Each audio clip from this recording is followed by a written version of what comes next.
But I mean, again, he doesn't know who Gabriel is, right? Because he didn't come from an Abrahamic faith. The people of Mecca were pagan. The Quran is mentioned, if this book was from other than God, they would have found in it many contradictions. If a book is without contradictions, that has no bearing on whether it comes from God or not. I've had phone books that are inerrant, but I certainly don't think God gave them. That we believe without understanding. The brother asked a very important question, that most of the scholars say that listening to music, watching movies, and most of the television programs, they're haram. So how can we have fun?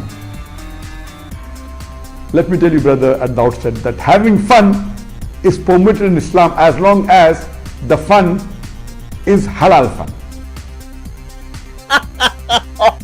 That the standard narrative has holes in it. The Prophet tells us because Satan or the devil sleeps over our nostrils. Those who oversleep and not pray Fajr on time, Satan urinates in their ears. I really do think Jesus was crucified and that he really was dead and buried. He thought that he was a son of God in the sense that he was specially chosen by God. I think Jesus really did think he was going to be the Messiah, the future king of Israel. I mean, that is, after all, why they crucified him.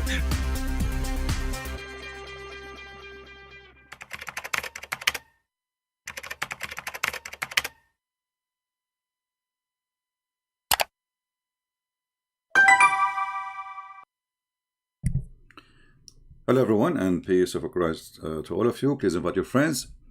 And today we have a new topic, and it is going to be interesting. First of all, I want to say thank you for not supporting us in every way, in every mean. You know, I mean, if my videos is made by Muslims, they will have millions of views. But as usual, Christians, they don't really care. They are, relaxing people, very relaxing.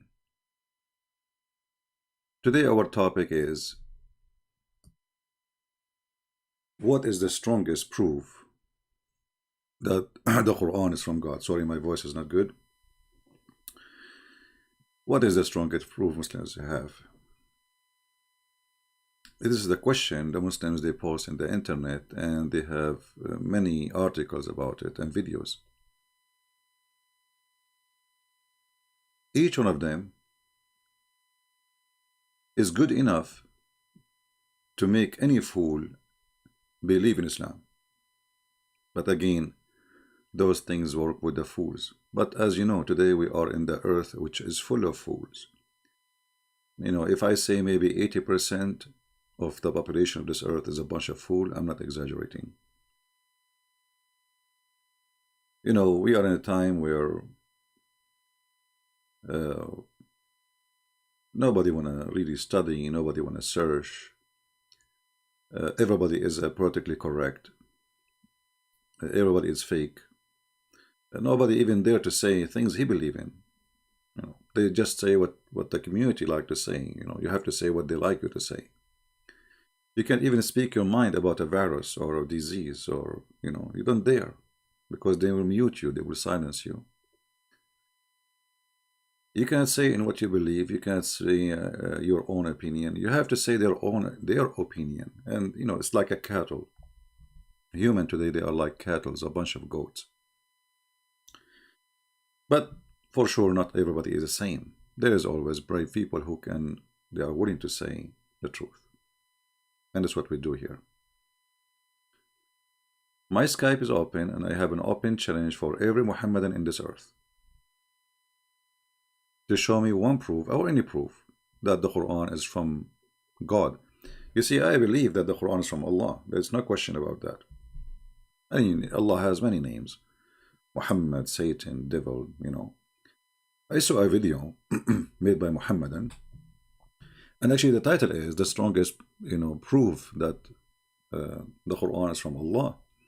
And the funny is, in the video, the guy, he says, well, the shaitan, the Quran attacking the shaitan. The shaitan will deceive you. The shaitan will lie to you.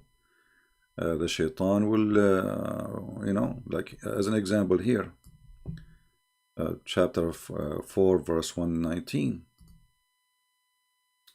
Look what the shaitan will do. So if the Quran is written by shaitan, how Allah says Allah cursed the shaitan. How Allah, He says shaitan will mislead you, etc. So this is the strongest proof. But all of us, we knew, if we go in the Bible, and this you do not even need to go to the Bible, but you know, just to confirm for us as a Christian, but for you, maybe you are an atheist or a Hindu or a Buddha, you know that there's all liars who they want to deceive you. They will not tell you we are deceiving you. If somebody want to take your bank account, he will not tell you I'm going to do so. If somebody want to jump in your house, steal your wife jewelries, he will not give you a phone call, says I'm coming to take your wife jewelries. If somebody want to rape your daughter, he will not give her a warning in advance so she will not leave at night from her house. All liars, they are the same, and all of them, they cover themselves, and usually they play angels. In Matthew 7:15 it says, be aware of false prophet, which come to you in a sheep clothing, but for sure they are wolves. Muhammad, in the beginning, he was coming in a sheep clothing, so he said Christians, Jews, Sabian, everybody go to heaven. Everybody. As soon as he got his own army, suddenly everybody have to die. But still, this is not really a proof that Muhammad is a wolf in a sheep clothing. Now, the Muslim, they, in their video, they say the Prophet, he did marry a child. This is what the Christian, they say. And they say at that time, this was very normal. I don't know which time is that, but if you are comparing your prophet to perverted people, that is a good thing to do. The question is why somebody in the age of 54, he is interested in someone she is not even 6 years old age. What he found in her. But still, this one is not really a proof that the Quran is not from Allah, because maybe Muhammad is a filthy person, but Allah is a good person. Still, that will not prove anything. But if we go back to the verse the Muslim they use, that shaitan, he will deceive you, we will find that the Quran, the same Quran, saying the same thing about Allah. Let me show you this verse. Chapter 6, verse number 43.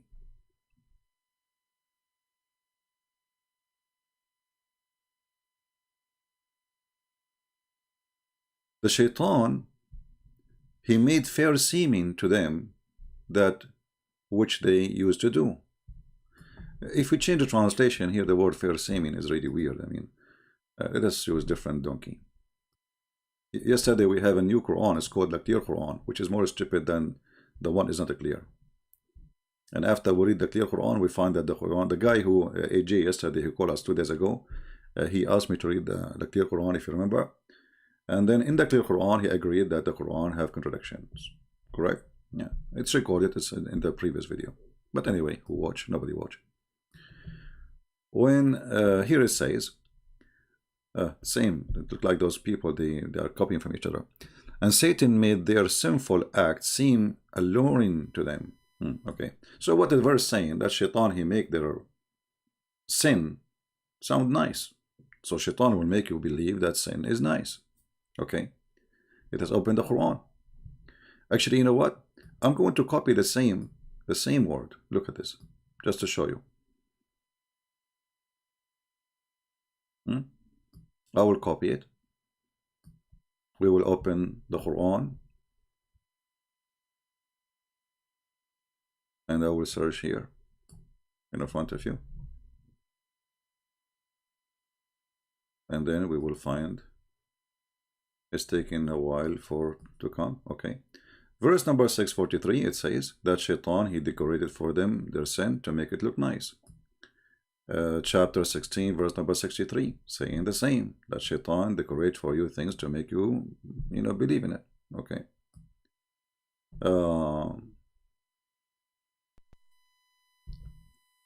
Chapter 27, verse number 4, it turned that the one who deceive you and make you believe that sin is good is Allah. Read with me. Chapter, again, 27, verse number 4. Verily those who believe not, in the hereafter, we have made their deeds fair seeming to them. Do you see it? It's exactly the same translation the Muslim they use in the other verse, fair seeming. So shaitan, he make your act when you are sinner fair seeming. Allah, he make your act fair seeming. Do you see it? Muhammadan, do you see it? Allah, I will try to use the same translation. This is Hilali and Khan. So I will go to the previous verse. Okay, and I will choose the translator, the same translator, so Muslim will not say you know.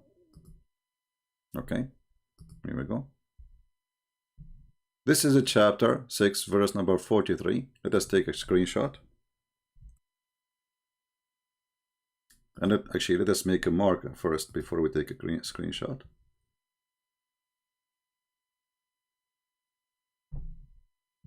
So Satan, he made their sin fair seeming to them. Okay, so we take screenshot now. And again, this is chapter 6, verse number 43. All right. And now we go to the other verse, which is about Allah. Allah do exactly the same. Allah make your sin fair seeming to you. Here we go. Let us open the screenshot and put it next to this one.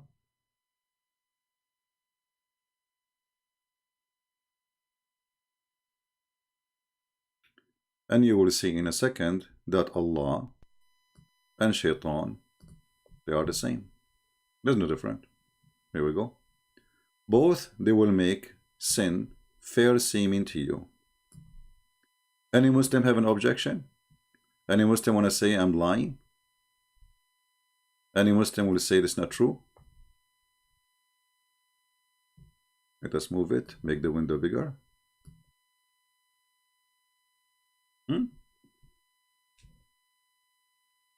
Fair seeming, fair seeming.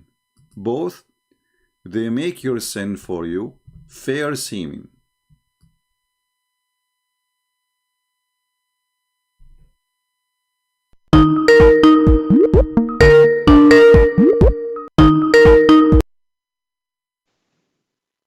Hello? Hello? This guy, he called me and he put me in hold.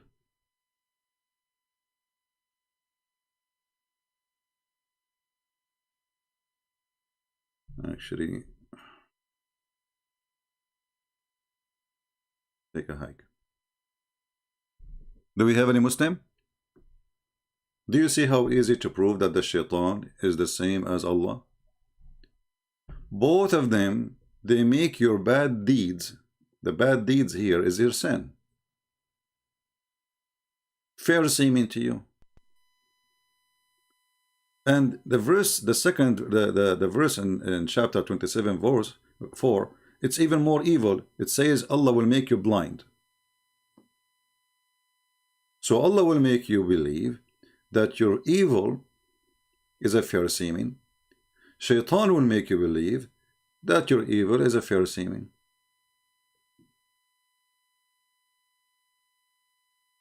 Any Muslim have an objection? Any Muslim want to say to me you are lying? It doesn't say that, CP. Anyone?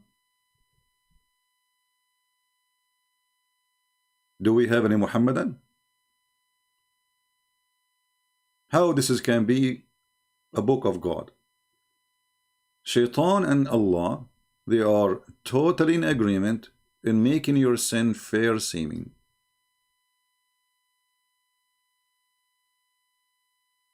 Any Muhammadan?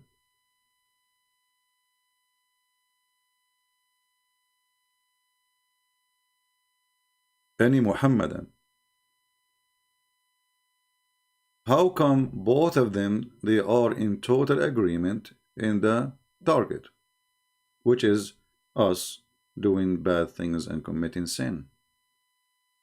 How come both of them, they make to us our sin fair seeming?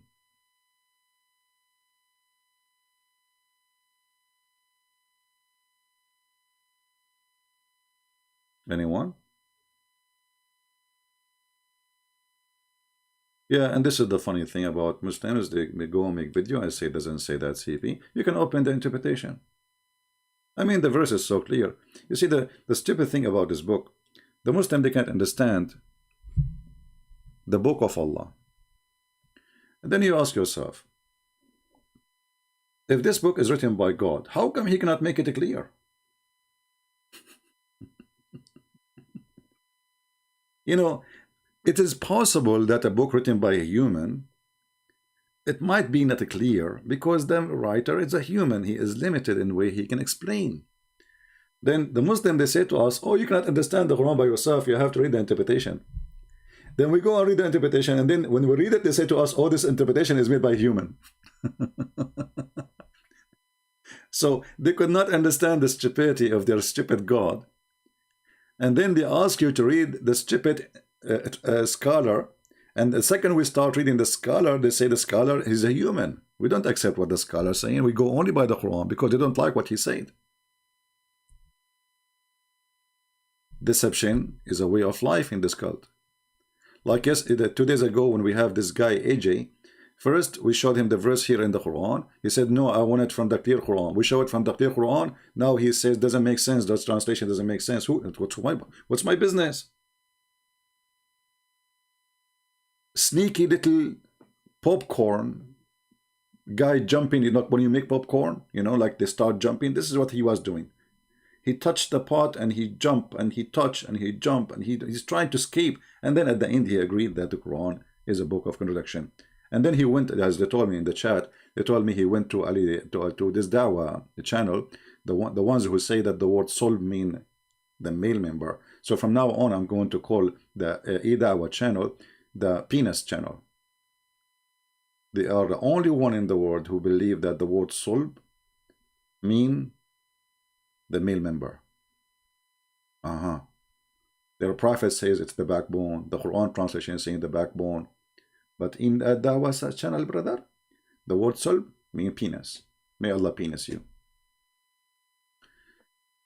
So all those kids,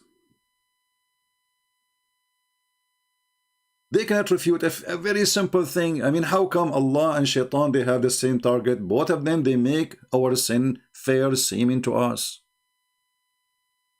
Who is the one who made those who believe not in hereafter, make them believe that their deed is good? Allah, read it. Who is the one who do the same for humanity? Shaitan, read it.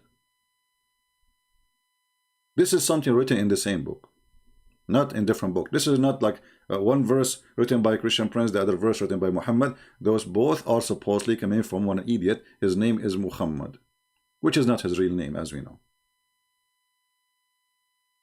Then let us forget about this. And by the way, those who make videos, you can make just a video about this topic alone. Bingo, you know. So you make a video 5 minutes. Don't tell me that I'm making my video short. You can cut them off pieces, and this is a topic by itself. Now, you know, I will give the Muslims a chance. And as you see, I have my Skype open. And as I said before, anyone who says to me hi and add me, I will block you. You are being silly. Those people who do that, they are like children. They have no brain. We keep repeating. And secondly, why you want to say to me hi anyway? Am I your friend? We used to be in the army together. What hi for? Once there was a guy, he is a congressman. He keep going, you know, he saw me in an occasion. He said, I saw you before. Where I saw you before? I told him, no, he never saw me before. The guy, he insists, he saw me before. I said, no, you did not see me before. We went out in the yard drinking tea, coffee. He's again in front of the people. He's, I saw you before, so I want to get rid of him. So I said, now I remember, we used to be in jail together. You know. He said, no, I don't know you. I mean, I told you 100 times, don't say hi to me. I'm not interested. You did not see me before. He insists. The second I said to him, I never been in jail. I mean, I've been in the military jail, Yeah, but but not in jail for any crime. I've been in jail because I shot at some thieves because, you know, I disobeyed the orders of the army, you know, using their guns. Anyway, so this is how some people are. We keep saying, I am not here to say hello, how are you doing? Don't add me in Skype. This is only for Muslims to call me. Even Muslims who want to talk to me by chat, not welcome. You want to call me, you are welcome. All right? So, if you are interested, text me in Skype, say I'm a Muslim, I will call you. You cannot call me, I have to call you. Unless you call me before, that will open the call between us. Or maybe you send me a text and I answer you back to call. Then we go in the internet and we search for the strongest proof. So I search in Prophet Google, peace upon him, what is the scientific proof that the Quran is the word of Allah? And here, you know, I find it very funny and very stupid to say scientific proof. You know, is it scientific? The Quran agreed that Jesus is son of Mary and she have no husband. Is that scientific? I mean, this is, you know. So you Muslims believe in scientific or scientific?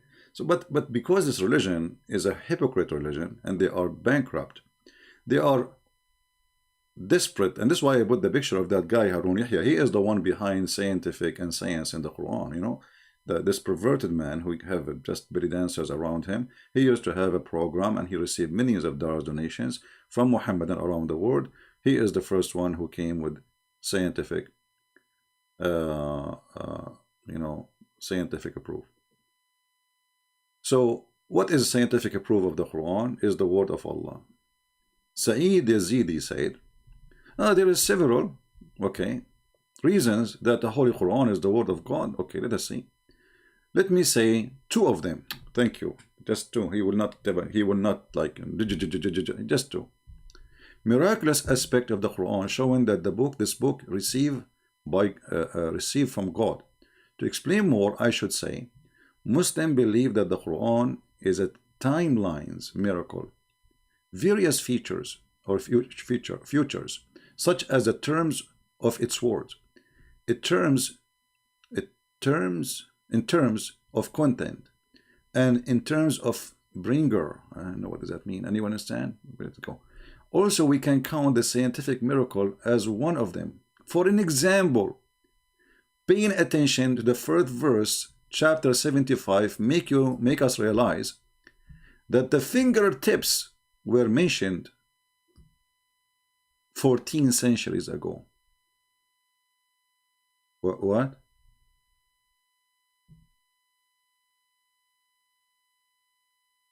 Before I think he want to say the fingerprint. He want to say the fingerprint, not fingertips. But by mistake, he said the truth.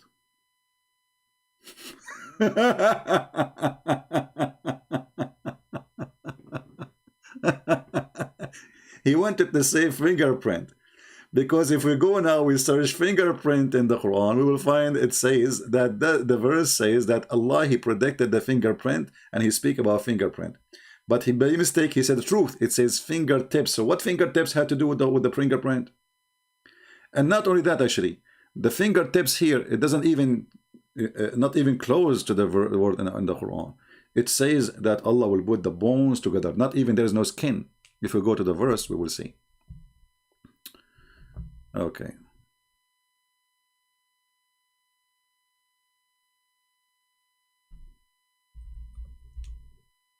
We are typing in English again.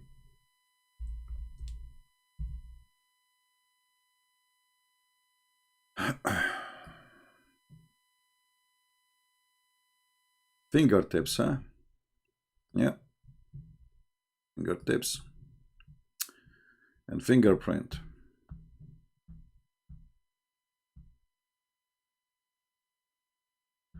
Let us go to the fingertips. Did he say, hold on, what verse he said? He said, fourth verse of chapter 75. Fourth verse, chapter 75. Okay. 75. Yeah, this is the correct one.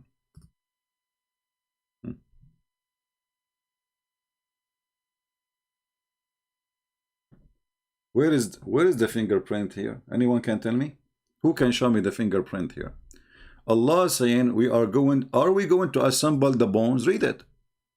You see, the Muslims, what they do, because they are followers of a liar, they don't mention to you the verse before it, because the verse after it might confuse you. Allah speaking about He will assemble the bones. The bones of what? Even his finger bones, we are going to assemble them. That's all. There's no fingerprint, there is no finger potato, there's no finger tomato. So do you see how they lie? If I type right now, let us do this. Hold on, give me a second.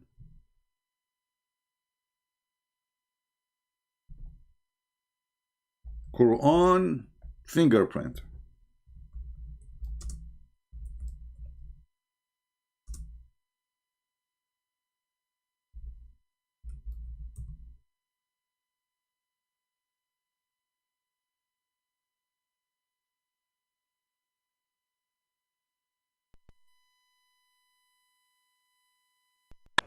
Chapter 75, verse number 3 and 4.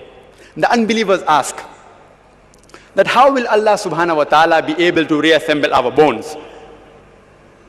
Allah says, we can not only reassemble the bones, we can even reconstruct in perfect order the very fingertips.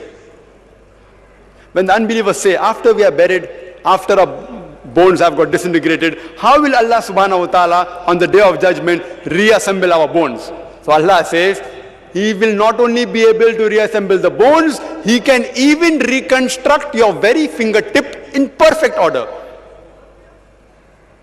It's referring to the fingerprinting method, which was discovered by Sir Francis Gould. This is referring to the fingerprint. Guys, anybody can help me? How in the world this is refer for the fingerprint? Allah will assemble the bones of the finger, and that is referring to the fingerprint. I mean, the guy, he just said the bones. He himself, he just said, will assemble the bones. Do you see how desperate it is? And the stupid who is saying Islam and Christianity is bad. Well, if not a Christianity, you coward, you will not have a human right. If not a Christianity, you will not exist. If not a Christianity, you will be a slave of Muhammad. We are the one who stopped them, and we are the one who defend you, and we are the one who give you right to be even an atheist. Coward son of Muta. If not a Christianity, Muslims will be slaving you right now.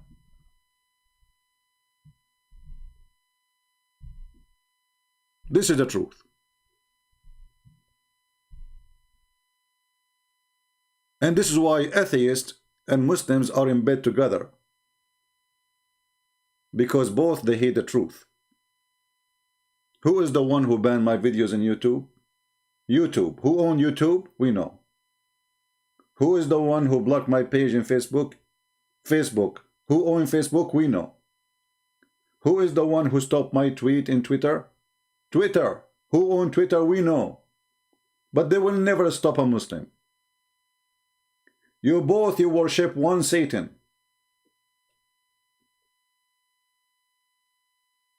In TV they say, the atheists, that they support gays and lesbians. But when it's come to support, really, they support the devil Muhammad. The most hypocrite people is the one who call themselves atheist. And you are no better than them. Liar to your bones. So you see here an example of the lying. Even if you open the interpretation for their own books, it says clearly Allah will put the bones together. And He Himself, He said the word bones. So how in the word bones became fingerprint? Can't Allah change the word and say fingerprint? Why Allah did not say the word fingerprint? Cowards, liars, desperate, bankrupt. Give us another reason.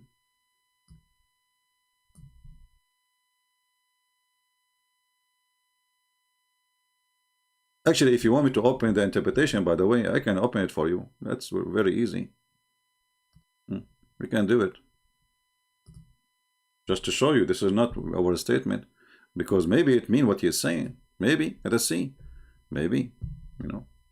Maybe this Christian Prince, he don't want you to see the truth. Maybe. But is it really what they're saying? They are a bunch of liars. And here you notice that the one who lie about his God words, he must be following Satan. Assembling them. Okay, they say, yes, indeed, we shall assemble them. We are able, in addition, to assemble them. Okay, reshape them. Okay, finger, blah, blah, blah, blah, restore. Their bones just they had been despite their smallest. So what the Quran is saying, that Allah will assemble the bones of a human being, even the smallest. You know, people, they see that bodies. Muhammad especially is a killer. He's a butcher. So even the small bones of the finger, Allah will put them together. That's all. There's no fingerprint. There's no potato. There's no science. None. None. Let us see maybe second proof. Until now, we don't see any Muslim there to call. Be my witness. Then he says, at the time of the advent of the Prophet Muhammad, Arab people were steeped in adultery. Well, you Muslims, you kiss black stone and you go around the stone and you pray in direction of a stone, and even when you go to Shaitan, you throw a stone. The biggest sheikh of the Muslims today is a terrorist. Al-Qaradawi, he says, Islam is a religion of a stone. We pray to stone, we go around a stone, we kiss a stone, and we throw a stone. Take it or leave it. And this is one of the funny thing about Muhammad, and they claim that they are not pagan. So if you are not pagan, why you kiss a stone? They say to you, don't you kiss your mother? Why the stone is your mother? Did the stone give birth to you? Ah, I forgot, the stone is a vagina. Is the god of fertility. I heard from Muslims all kind of funny answers about why they kissed the stone. If you remember, even we have once live chat, I recorded, and we posted on YouTube. And we did it here live. We asked the Muslim website, supposedly those people, they help you to convert to Islam. I said, I have a question.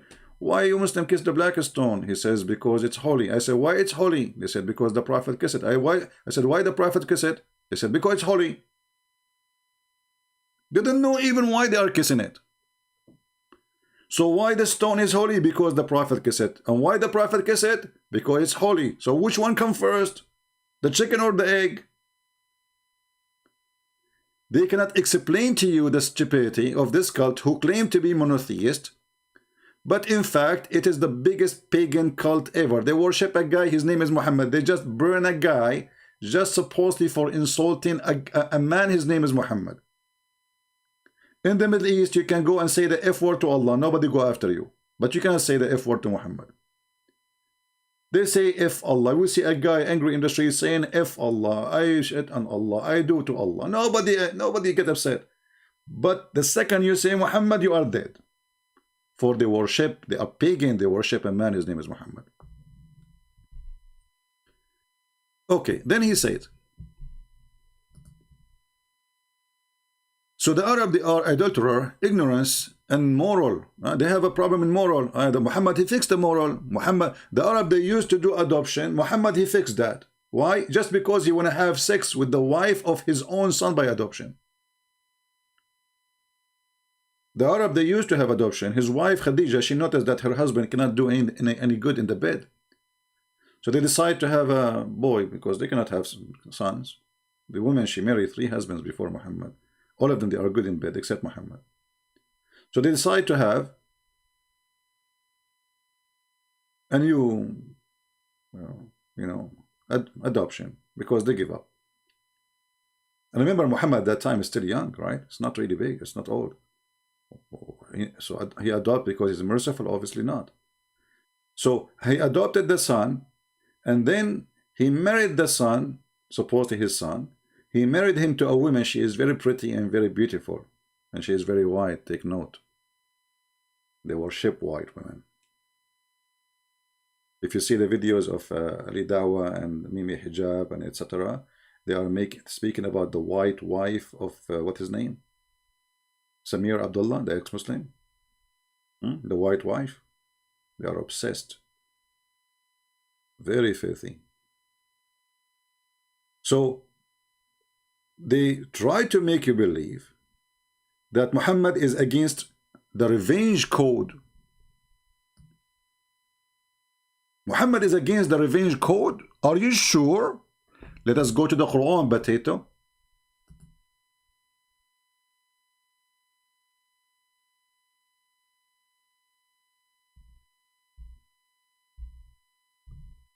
Let us see if the Quran teach revenge to kill and torture. Here we go. Chapter 9, verse number 14. Fight against them, so that Allah will punish them by your hand and disgrace them and give you victory over them and heal the breast of the believing people. Heal the breast, the revenge. وَيَشْفِي صُدُورٍ. Your chest full of hate. Finally now you got your revenge. And the cowards say Islam is against revenge.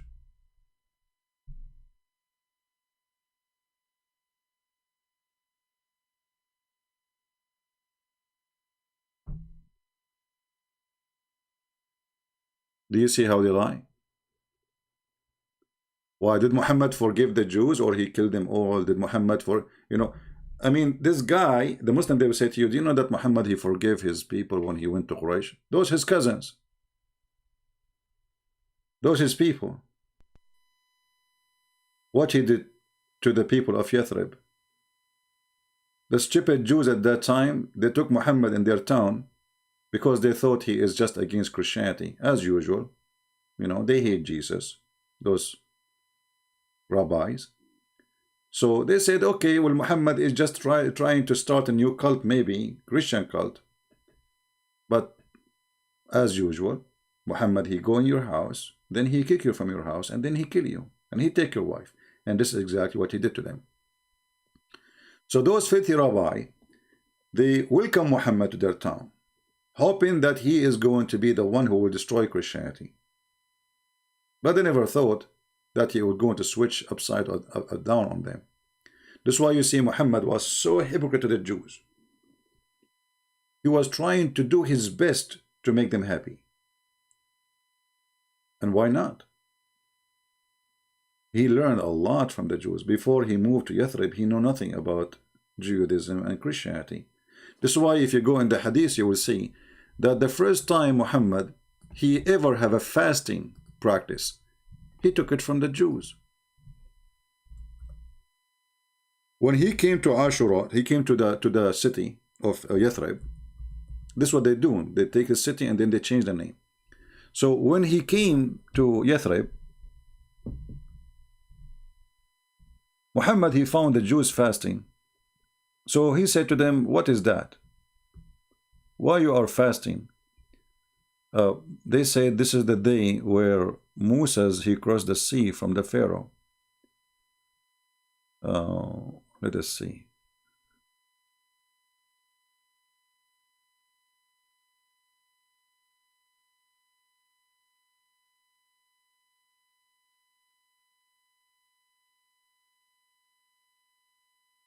And by the way, you will see a contradiction about this Ashura too. Everything is a joke there. Where is the hadith?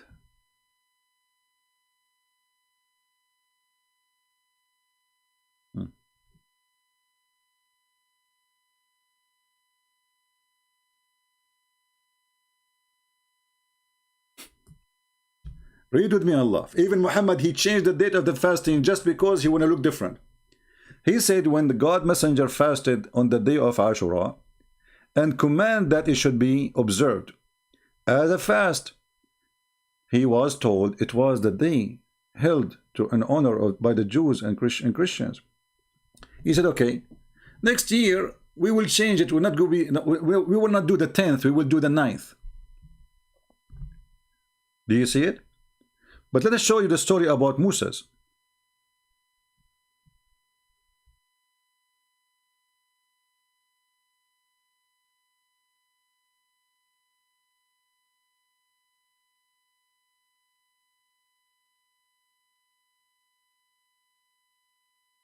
Where is the hadith about Moses?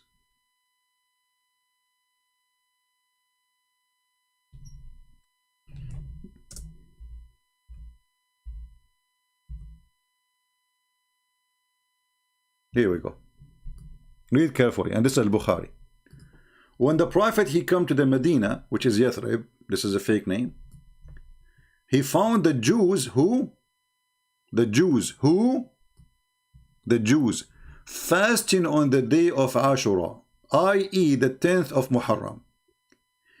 And they used to say, this is a great day which Allah saved Moses and drowned the folk of the Pharaoh. Moses observed the fast on this day as a sign of gratitude to Allah. The Prophet says, okay, I am closest to Moses than you to Moses. We will observe it too. And here you see that Muhammad is a fraud.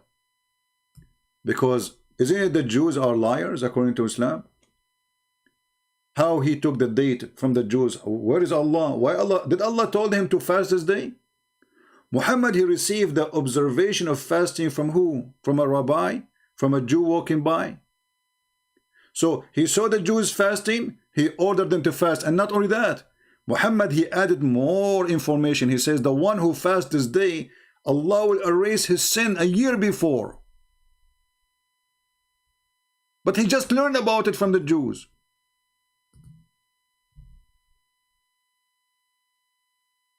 The potato, he just learned about it from the Jews.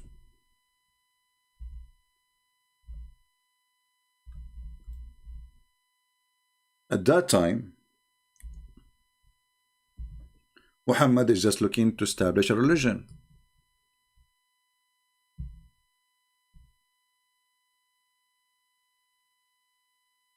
Let us see.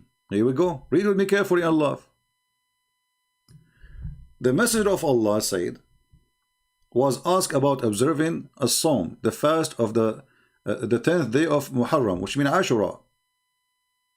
He said, it is an exception of the sins of the preceding year. So if you fast this day, which he just learned from the Jews, he just learned it from the Jews. He did not receive it from Allah or from Jibreel. So how he come to the conclusion that if you fast this day, your sin will be forgiven for the last year? This guy, he come up with lies just to make them do it. Why they want to fast? You have to give them a reason. He's a fraud. He's a scumbag. He told them, oh, if you fast this day, it's going to erase the last year of sin. I mean, look how stupid this religion is. So if I commit sin all 365 days last year, every day I commit sin as you wish, and then I do what? I fast this day, I'm clean. Do you see how easy this garbage is?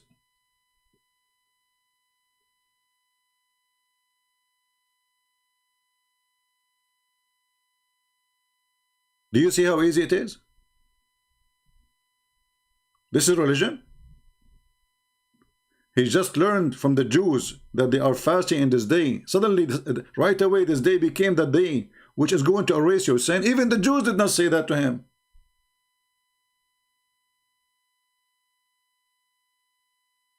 So what is the strongest proof that Muhammad and Allah is God? Any Muslim can help us? As you see, this guy. And then Muhammad, he learned about Ramadan from the Sabian. So he told them, forget about this day. Look what happened. This day was the top-notch day to fast. Muhammad, now he come with Ramadan. And then he told them, if you wish to fast it, fast it. If you don't wish to fast it, don't. How come? What happened? This day erased all your sin for the last year.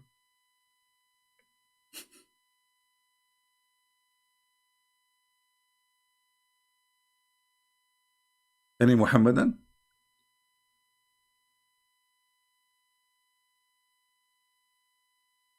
Where is the Ustaz of Indonesia? Guys, Indonesian people, did you contact the Ustaz? Did you tell them to, why you don't debate Christian Prince? Where is the Ustaz? Any Ustaz? We found fingerprint in the Quran. Let us go and see more, as long we don't have Muslims to call us.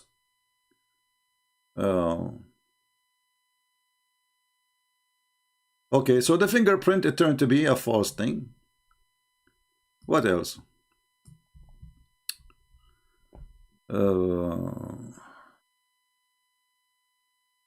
Some example of scientific data, look, I like the word data, from the Quran. The earth and heaven were joined together. Okay, huh? This is scientific data, that the earth and the heaven were joined together, and then they will say to you the Big Bang. I mean, do you see how stupid this is? Even the title is stupid more than the one who wrote it. The Big Bang don't believe that there was earth and there was heaven and then we separate them. They don't believe in that. The verse says the earth and the heaven used to be joined together, and Abdul, still they are joined together. Stupidity is amazing. We are not separated from the heaven. We are inside the heaven. We are not even a dust in the heaven.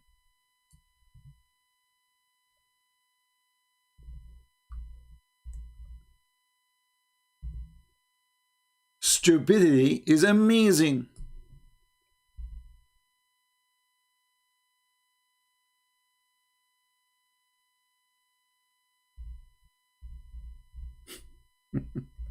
Are we separated really? And how in the world this is the Big Bang? You idiot, isn't it your God? He says that he created in the first day and the second day and the third day and the fifth day. And what's wrong with you Muslims?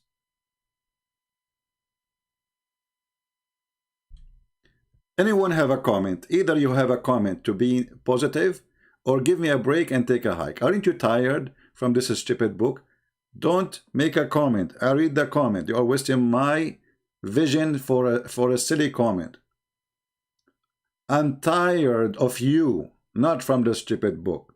I'm tired that I make videos and you Christians are fake. You don't share my videos. I'm tired to make videos and Muslims, they get a kid, he make a video, he get 20,000 in one day.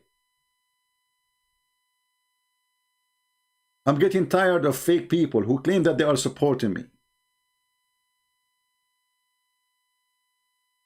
Have not those disbelievers known that the heaven and the earth were joined together as one united piece? This is the Muslim translation.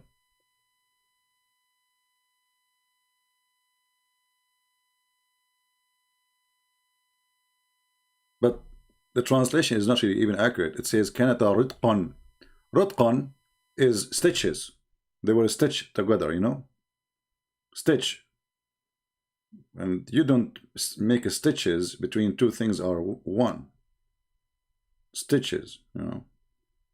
The word ritq, anyone can go and check the dictionary. Actually, if you change the translator right away, you will find how the translation changed. This is Hilarian Khan. Go to the other donkey.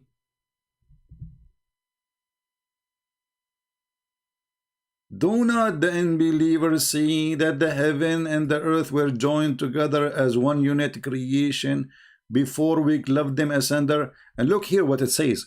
Don't the unbelievers see? This is something they see.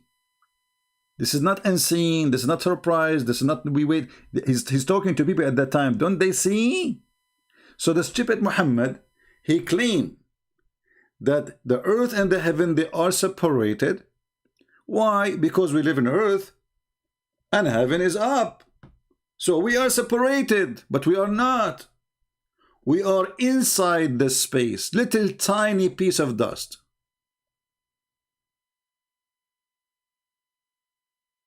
Little tiny piece of dust. Secondly, as long as we are talking about how the earth is separated from the heaven,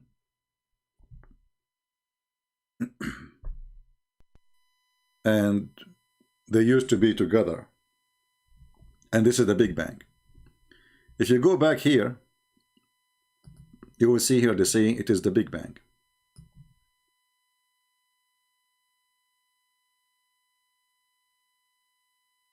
The Big Bang. Okay, you can read the whole article. But if we go back to the Quran, or to the hadith, you will see how Muhammad, he got the Abdul busted. Easy. Not only the Quran itself is against what they are saying. Allah, he created the first day, Saturday, he created the dirt. Do you see it, Muslims? And this is sahih. This is not a joke. You cannot say to me this is da'if as usual and weak and this garbage you have. Allah the exalted, the glorious, created the clay on Saturday. Okay. And he created the mountains in Sunday. And he created the trees on Monday. He created the things, entire labor on Tuesday. And he created the light on Wednesday. Did you remember that he was laughing when he was debating as a Christian minister? In his debate says, your God, he created the light in the sun in Wednesday. So the earth and the heaven, they was out without light for 4 days. This is why I say, if you are not prepared yourself, knowing the garbage of Muhammad, don't debate Muslims until you are ready.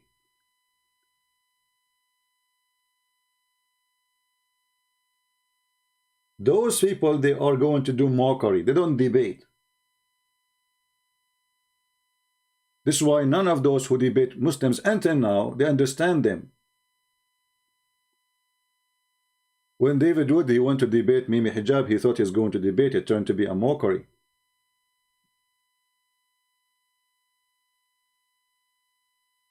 And if you do not do a mockery, you will look like you are lost. It's a mockery. It is not a debate. For they are following the devil Muhammad. So as you see, they make a mockery in the Bible. But there is stupid prophets saying that Allah, he created the sun in Wednesday. You can go and watch the video of that making fun of the Bible, which means he's making fun of his prophet. However, in our Bible, God, he said, let be light before he created the sun.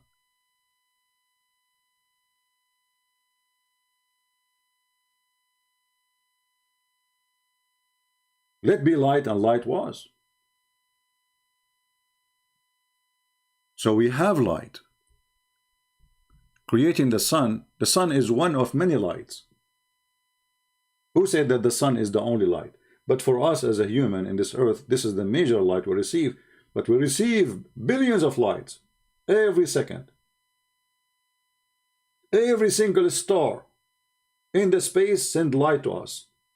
Some of them it take many, many years for the light to come to us. Which means a light was sent from the star maybe 10 years is going to arrive now. But this is how they lie, and they are waiting for a fool so they can fool him. Maybe you are a fool. And by the way, there's a lot of them, as we said. But if you look with me here, you remember 2 days ago, we have this guy, he called me AJ.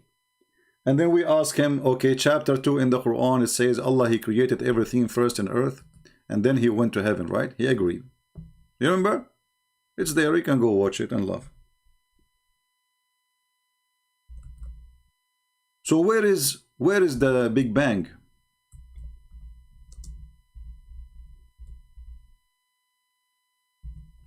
What happened to the Big Bang? According to the stupid Quran, everything was created in the earth. The earth is the first thing to create. Before, I mean, how he created the earth before he created the space?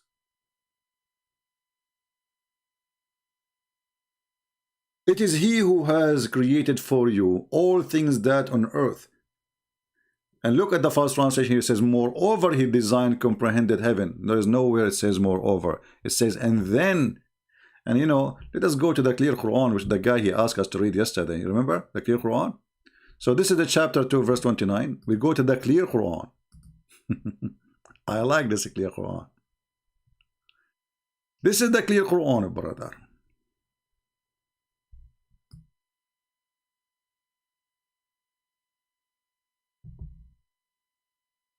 This is the clear Quran. So now, if we go here, this is any clear Quran. Not this verse, hold on. Here, This is any clear Quran. Chapter 2, verse 29, this is a tafsir al-Hilali. This is any clear. So we will go to the clear Quran.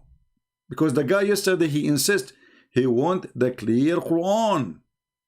So we have to go and see the clear Quran, shall we? Okay, let's go. The clear Quran. Here we go. Let us see what the clear Quran will say. It is he who created for you everything on earth. Then, where is the moreover? There's no moreover.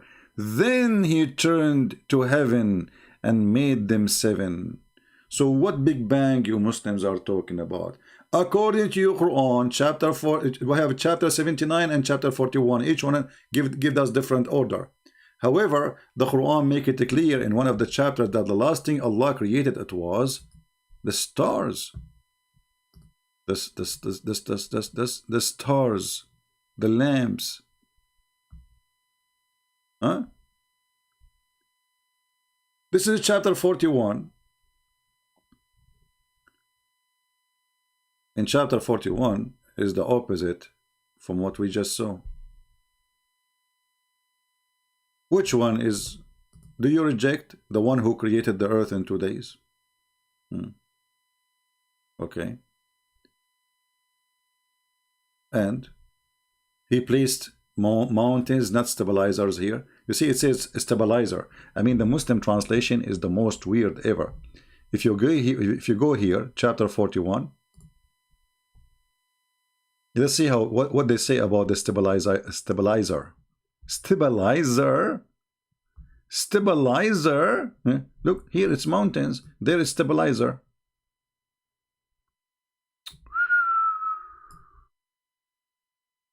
I'm telling you, when you read an Islamic translation, as if you are changing, the second you change the translation, you change the book. Where is the word stabilizer? Well, he is saying, he translated, it says rawasi, something he laid on the top. But rawasi mean mountains. So Allah, he placed mountain above it. Is that scientifically correct?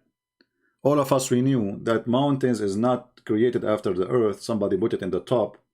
Actually, the Quran, this is why the guy, he said is stabilizer, because in different verse in the Quran, the stupid Muhammad, he claimed that Allah, he created the mountains so the earth will not shake on us. And for sure, the Muslim have an article about it saying, oh, this is scientifically correct. In fact, that areas who have mountains like Japan have an earthquake every second.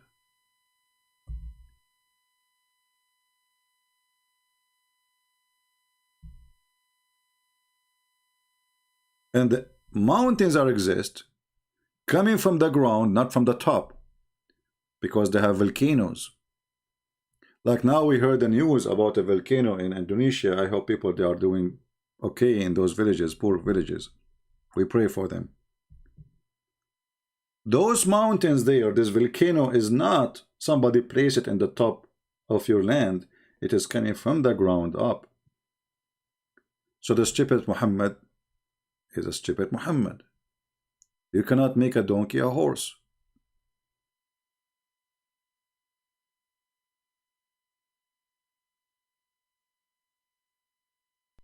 Do we have any Muhammadan want to say anything?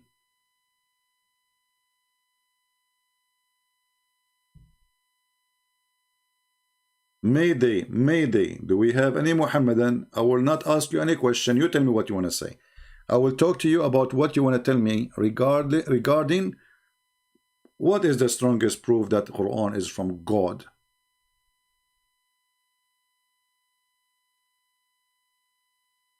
Huh? What is the strongest proof that the Quran is from God? Any Muslim can tell us. And the funny, the Muslim, they say to you that the Arab at that time, they were amazed with the Quran. But the Arab, they were laughing at the Quran, and the Quran witnessed to that. Each time we recite to them the Quran, they say this is the fairy tales of the ancient. It's in front of you. The Arab, they keep laughing at the Quran, and the funny, the Quran says to them in return, well, if you can make one, I mean, imagine I am saying to you, this is a stupid book, you say to me, make one like it.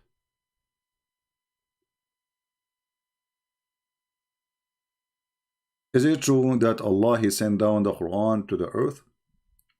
Well, according to Muslims, Muhammad he received Quran by an angel. His name is Jibril, not Gabriel. Jibril. Even the name is wrong. And this guy, he keep giving him verses, but Allah did not send a book.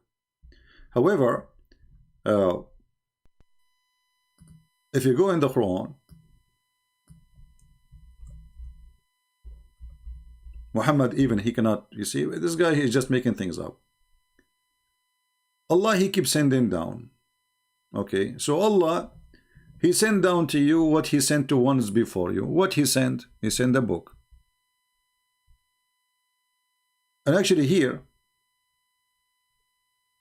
look at this, anzalna, anzalna, anzalna. This is all anzalna.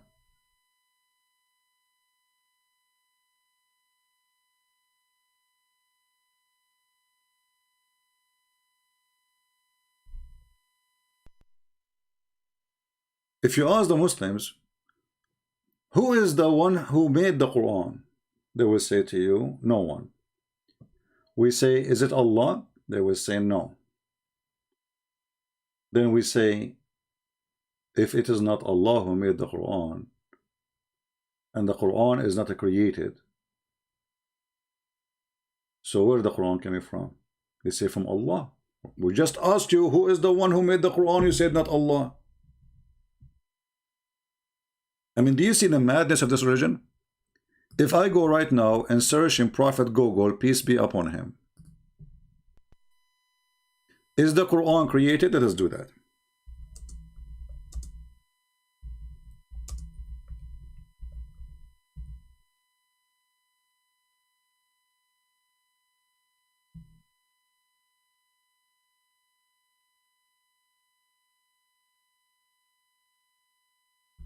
Search in Google.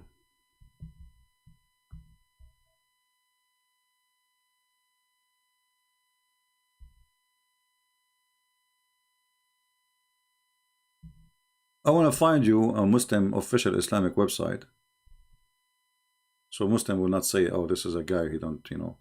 We want to give you an official one. Hey, here we go. This is an official, full of poo-poo. This is islamweb.net. The Quran is a speech of Allah, but is not created.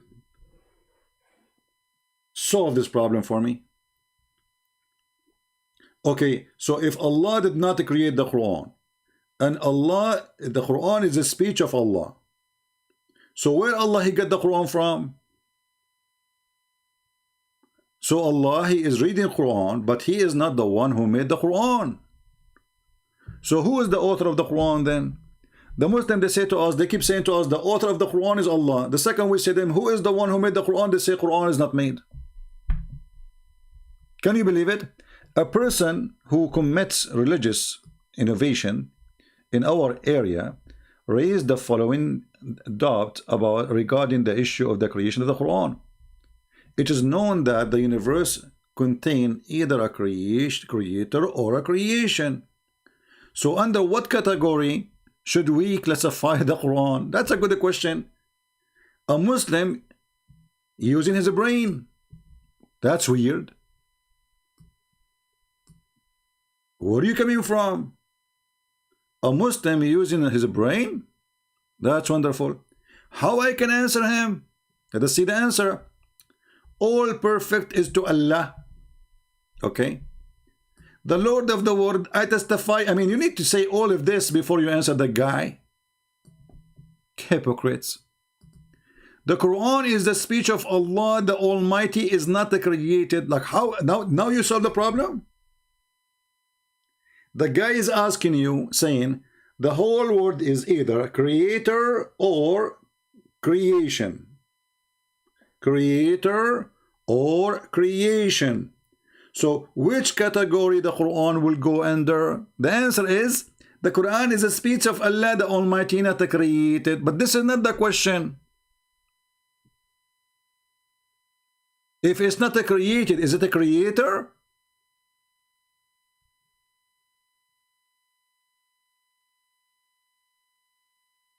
As approved by the Quran and the Sunnah, the prophetic tradition, and blah blah blah blah blah blah. What is the answer?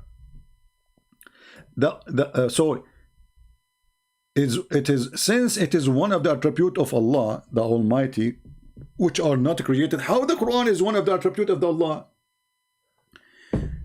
Look at this madness. It's a speech of Allah. The speech of Allah is attribute of Allah.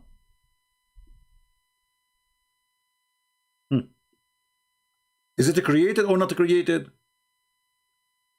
Hey Zico. Zico. Is the Quran created or not created? As long as the Quran is not created, that's mean the Quran is God. Because the only one is not created is God. Now we have two created according to Islam, Allah and the Quran. Is the Quran created by Allah? No. So where Allah get the Quran from? It's a speech of Allah. So what? I'm reading Quran now. My speech now. And how you say it's a speech of Allah if Allah is not the one who created the speech?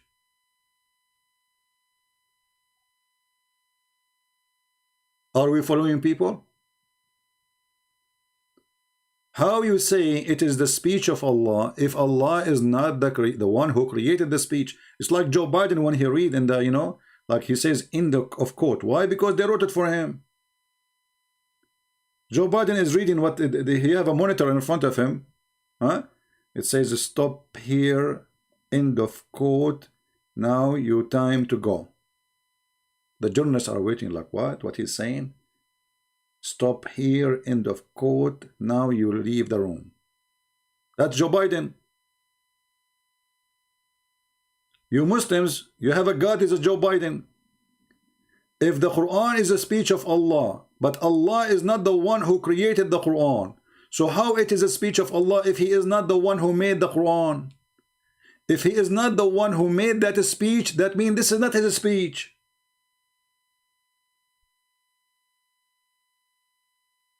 Any Abdul?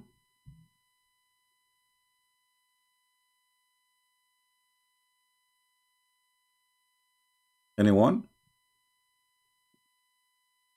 And then they say to us, why people leave Islam after they speak to Christian Prince? Well, your Quran is stupid, your religion is stupid, your belief is stupid. I mean, this is 100% stupidity, not only the promise of an endless penis, which is smart. I mean, all of us, we want to have endless penis. We can, we can connect to the satellite for free.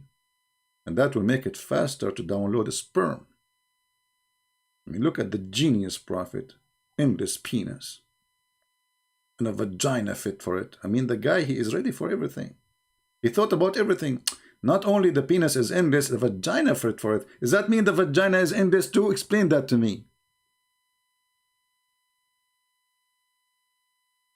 End of quote. Joe Biden. A person is a Muslim saying to me, CP, you dump. Amazing video. Why you don't call me my friend and tell me why I'm dumb? If the Quran is not created by Allah, how the Quran then is a speech of Allah if the speech is not made by Allah? How stupid this religion is.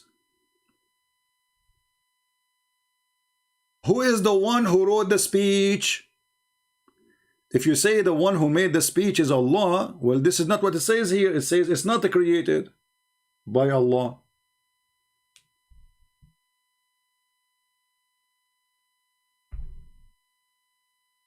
And as long as your name is amazing video, I have an amazing video for you. You want to see it? Watch this. This is the most amazing video ever you can imagine.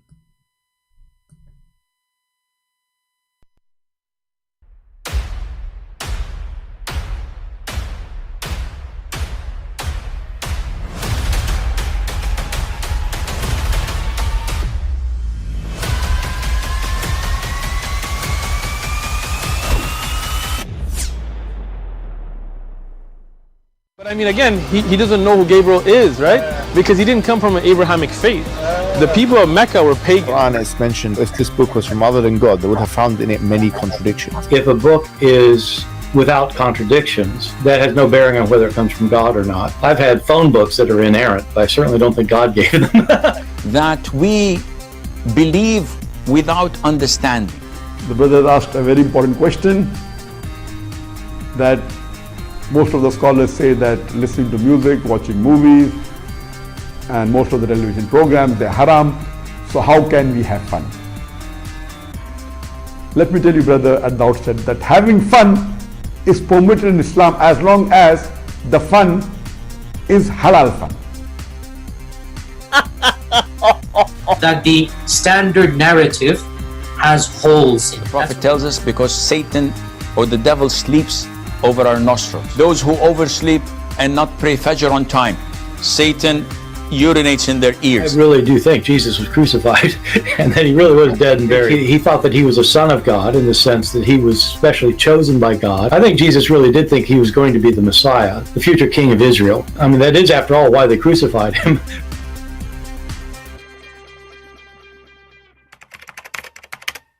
Well, I hope you did enjoy the amazing video we just showed you. And this is a movie directed by Allah and published by Aisha.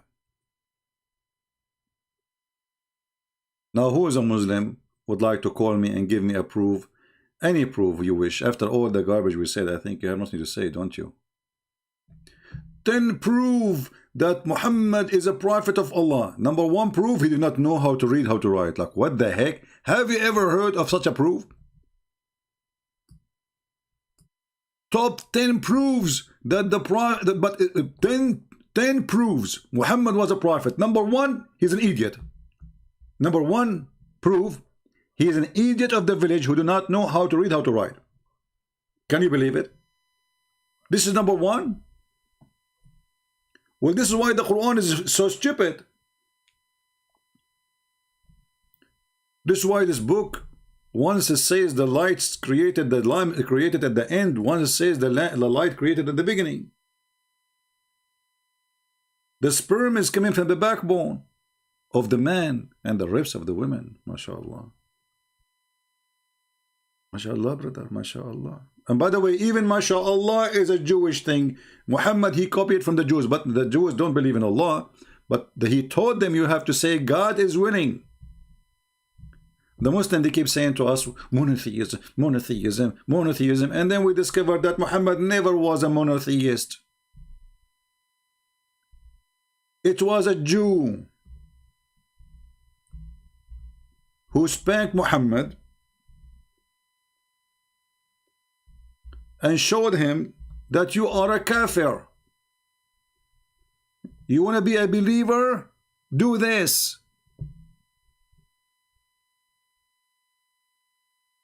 Read. It is a Jew. A Jewish man, he come to Muhammad, and this is Sahih. You cannot tell me this is da'if and this garbage again. Sahih. Sahih. Shall I sing it for you? So a man, he is a Jew, he came to Muhammad. I know the guy, his name is Jack Shalom. Habibi Muhammad. Habibi Muhammad, what's wrong with you, Muhammad? You are a kafir, Muhammad. You are a scumbag, Muhammad. You claim that you are worshipping the God of Abraham, Muhammad. How in the world you can do that, Muhammad, if you say this? Look what he says. It was narrated that Abdullah ibn Yasir, that a Jew came to the Prophet. Who? A Jew. And said, you are setting up a rival with Allah to Allah. He did not say Allah, by the way, but Muslims added. In associating other with him, you say, whatever Allah wills, and you will. And you say by the Kaaba. Did Muhammad, he debate him? Did Muhammad say you are wrong? Did Muhammad, he argue, and this is not what we meant, this is not what we believe, this is... No. He told the Abdul, do as he say. From now on, say this. So if it's not Jack Shalom correcting the stupid Muhammad, until now Muslims, you do not understand anything about monotheism. And the proof in front of you, and this is Sahih Muslim. So, sorry, this is Nisa'i here. We can show it you from different book. And this is Sahih.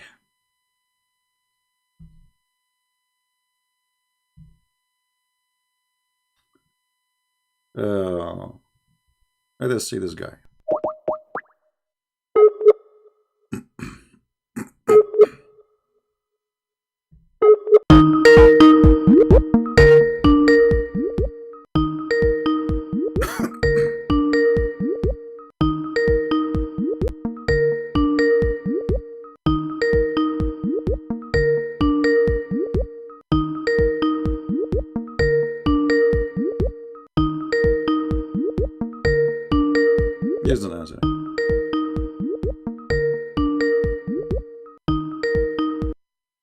Take a hike.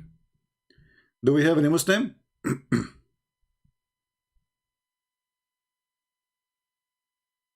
Do we have any proud Muslim so we can teach him monotheism?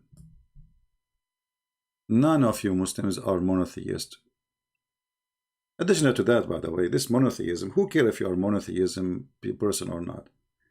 This is one of the Muslim big argument. They think by saying we are monotheists, that's a big deal. Well, those who worship shaitan, they are monotheists too. And we just showed you in the beginning of this video that Allah is shaitan. Shaitan, he decorate for you your sin. Allah, he decorate for you your sin. And we show you the both verses.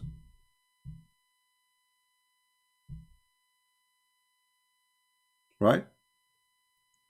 If Dawah have told their followers not to come, I mean, Muslims don't listen to those kids anyway. I mean, their sheikh, when he go live, he don't even have 130 people listen to him. Zakir Naik, he don't even have 400. I open without even telling people. After half hour, I have 1,200 people.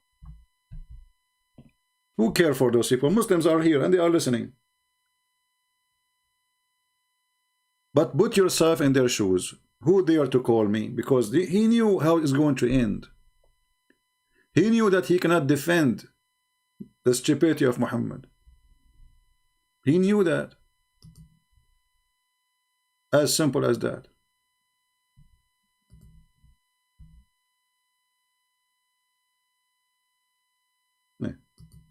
This potato is sending me a video. He's not a Muslim. Stupid people. I blocked you. Any Muhammadan? What is the proof that the Quran is from God? Is that the big boobs? Is that the errors in the Quran? Is that the vagina never been touched and used and abused? Is it the God who will make them virgin each time you open it? It is the God who swear by the olive and the teen and the fig. وَالتِّينُ وَالزَّيْتُونَ. What happened to your God? He's stuck with two fruits? The God who swear by fig, he must be a figgy God. Why Allah he swear by the fig? Any Muslim can tell us? Is that a miracle? Must be a miracle. Yeah, the Muslim, they will find it. They will find the reason, don't worry. They will find a reason. Allah, he is going to give you in the heaven the following fruits.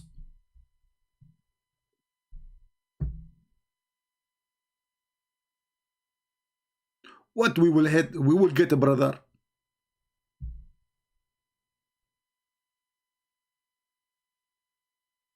This is the fruit we will get in heaven, brother.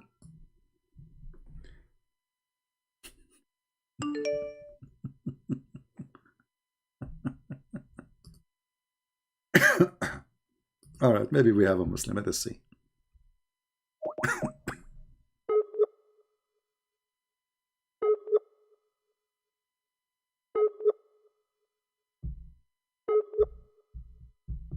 If you are Abdul,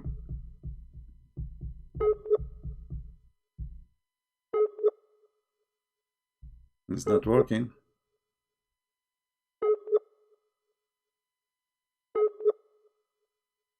Maybe his internet is horrible.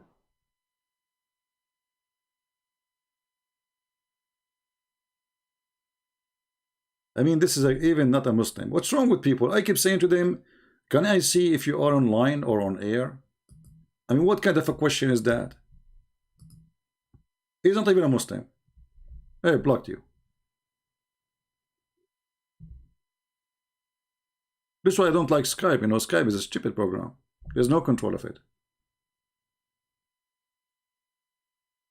CP is lunatic. Lunatic. Ahmed, Somad, Ahmed. What lunatic mean? What, brother? What lunatic mean? Can you give us? Can you elaborate? I want to learn from you some English. What lunatic mean? Do you know? Can you tell us more details so we can learn from you? You see, I'm a person who like to learn. You know, I don't mind. You can say whatever you want about me. A lunatic person, according to the dictionary, is a mentally ill person. Mentally ill person. Well, let us check that out. See if it is me or your prophet is lunatic. Is it your prophet? He ordered his wife to cover themselves when a blind man he come to visit his house.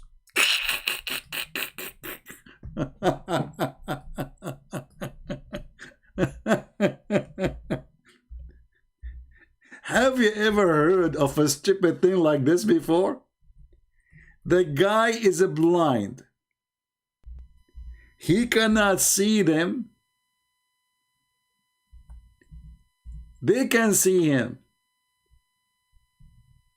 They said to him, prophet, but he's blind. He said, are you blind too?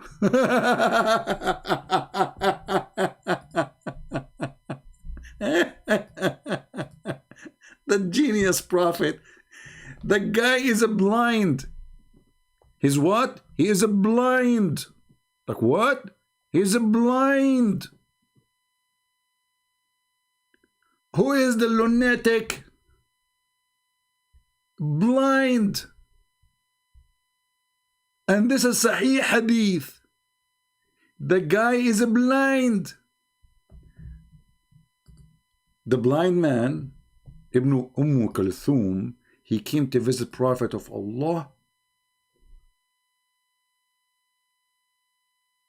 The Prophet, he says, cover yourself, cover yourself.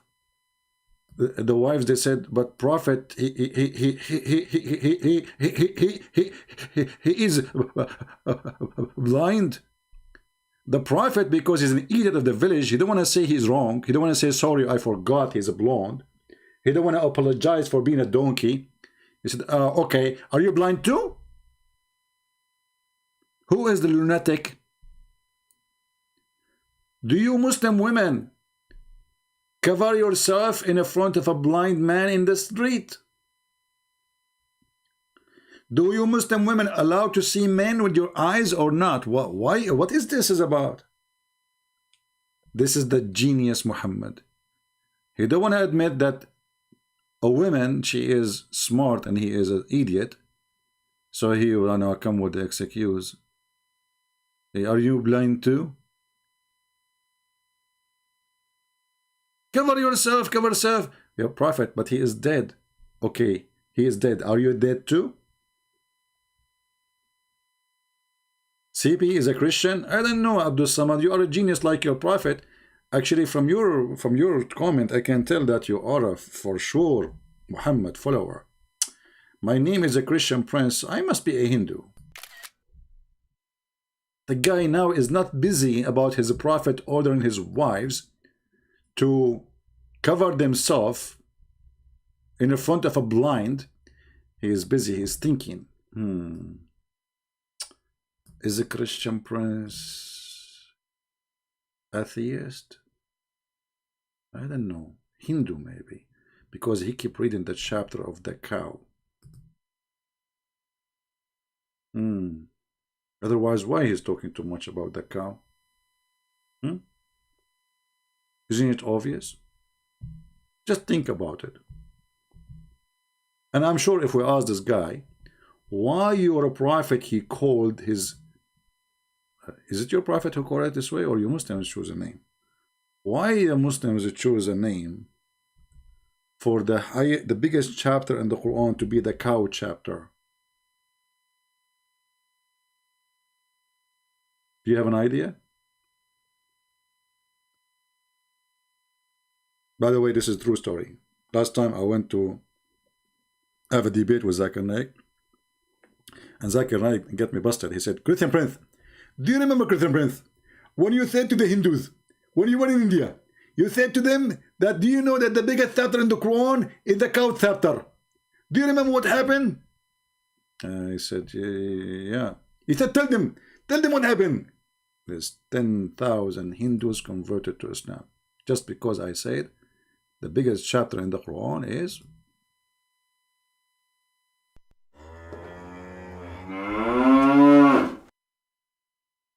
Takbir.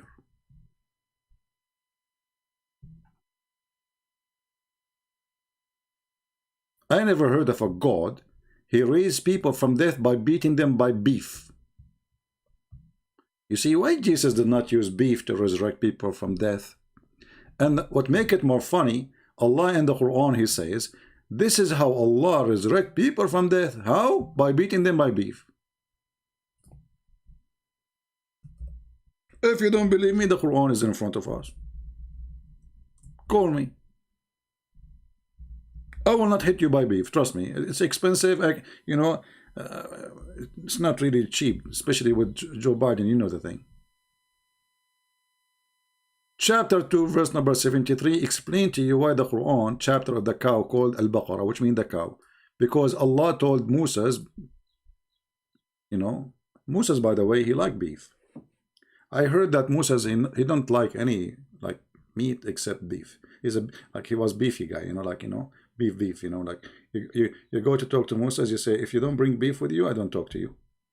Like the first thing, you know, you want to talk to Moses, you have to bring like 3 kilograms of beef, you know. So the guy is dead, and they want to know who killed him. Not only dead, he was killed. The funny, by the way, the Muslim, they say, this verse speak about heart massage. Like, what the heck? The Muslim propaganda machine turned this funny verse to be a scientific of a heart massage. But the guy was killed by a sword. What heart massage, Abdul? Heart massage. And the guy was dead already. Let me show you, just to show you how stupid this religion is. How they fabricated stories from the middle of nowhere. I will search in Prophet Google. Heart massage Quran. I'm typing in Arabic, but you know.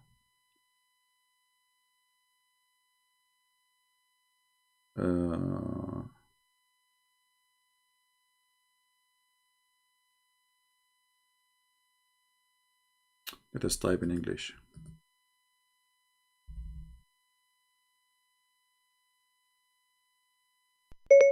Heart massage. What's that?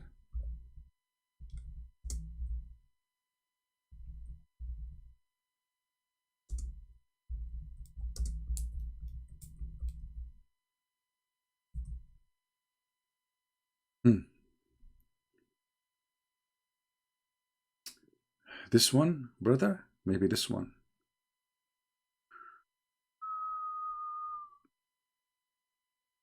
Let us see.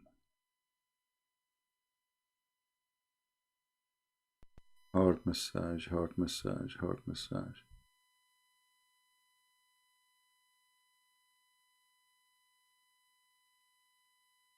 I'm just trying to find the videos because, you know, as you know, they have tons of millions of videos. Let us search for article. That will make it easier. Abdul articles.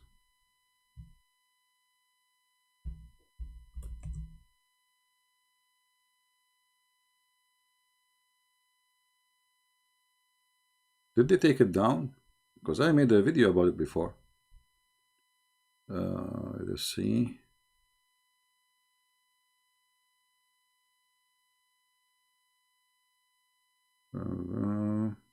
It is here somewhere. Mountains, embryo, human development, Quran, iron. This is not here.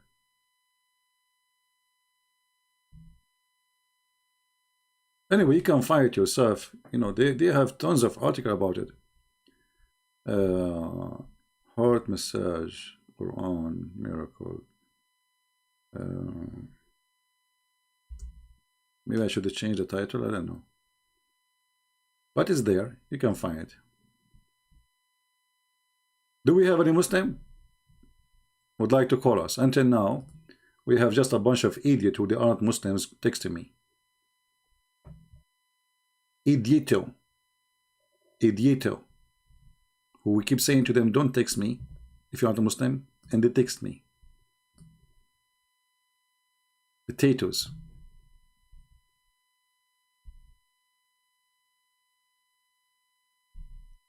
Let us see this guy.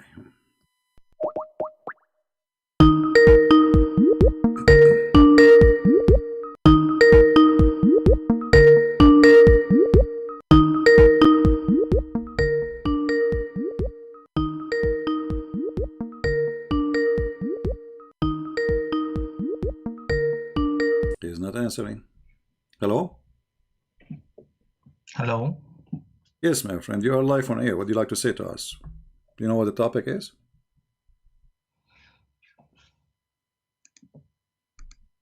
Hello? Hello. Yes, we are with you. Do you hear me? You don't want to talk? You don't want to talk? Are you shy? Are you there? Okay, take a hike. Maybe they told him, call him, maybe you can get his IP. Good to try. You cannot hear me? Why you cannot hear me? Okay, let me check the Skype. Doesn't make sense. This is Skype. He cannot hear me, he said. He cannot hear me. He cannot hear me. Why he cannot hear me? Okay.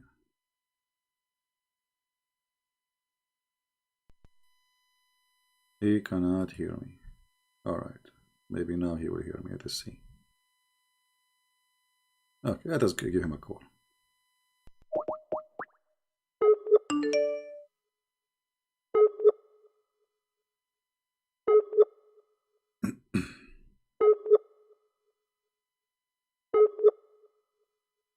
Now the internet not working.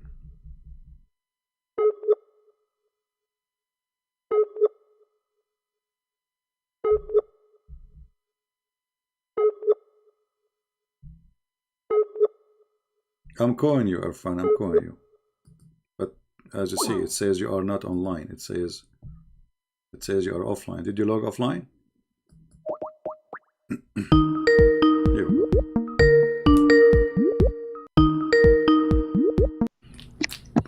Hello. You hear me now? Yeah, I can hear you now. All right, my friend. You are a Muslim? Yes. Okay, Alhamdulillah. you are welcome. You speak Arabic? I don't speak Arabic. I'm from Pakistan. I can read and write, but I can't speak. All right. So what do you like to say to us? What is the strongest proof that Quran is from God? There are a lot of proofs. First of all, Quran has challenged 1400 years back that if anyone can bring one ayah similar to Quran, close to Quran, but no one could do that. Okay, that that's good. alone itself is a big Okay, let us stop here. What if I show you an ant, she made Quran?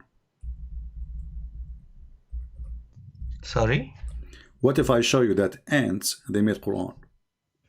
Ants made Quran? Yes. What is the proof of that? Look at the screen with me. Chapter 27, verse number 18. Read the verse. And let me put it for you on the are screen. you sharing something on Skype? I will share it now. No, in YouTube. You can mute your YouTube. Mute YouTube, please, so we don't have double voice. Okay, I've muted. Okay. Read for me, chapter 27, or you can open from your side, no problem. 27:18. 27. Okay, let me open. Just give me a minute.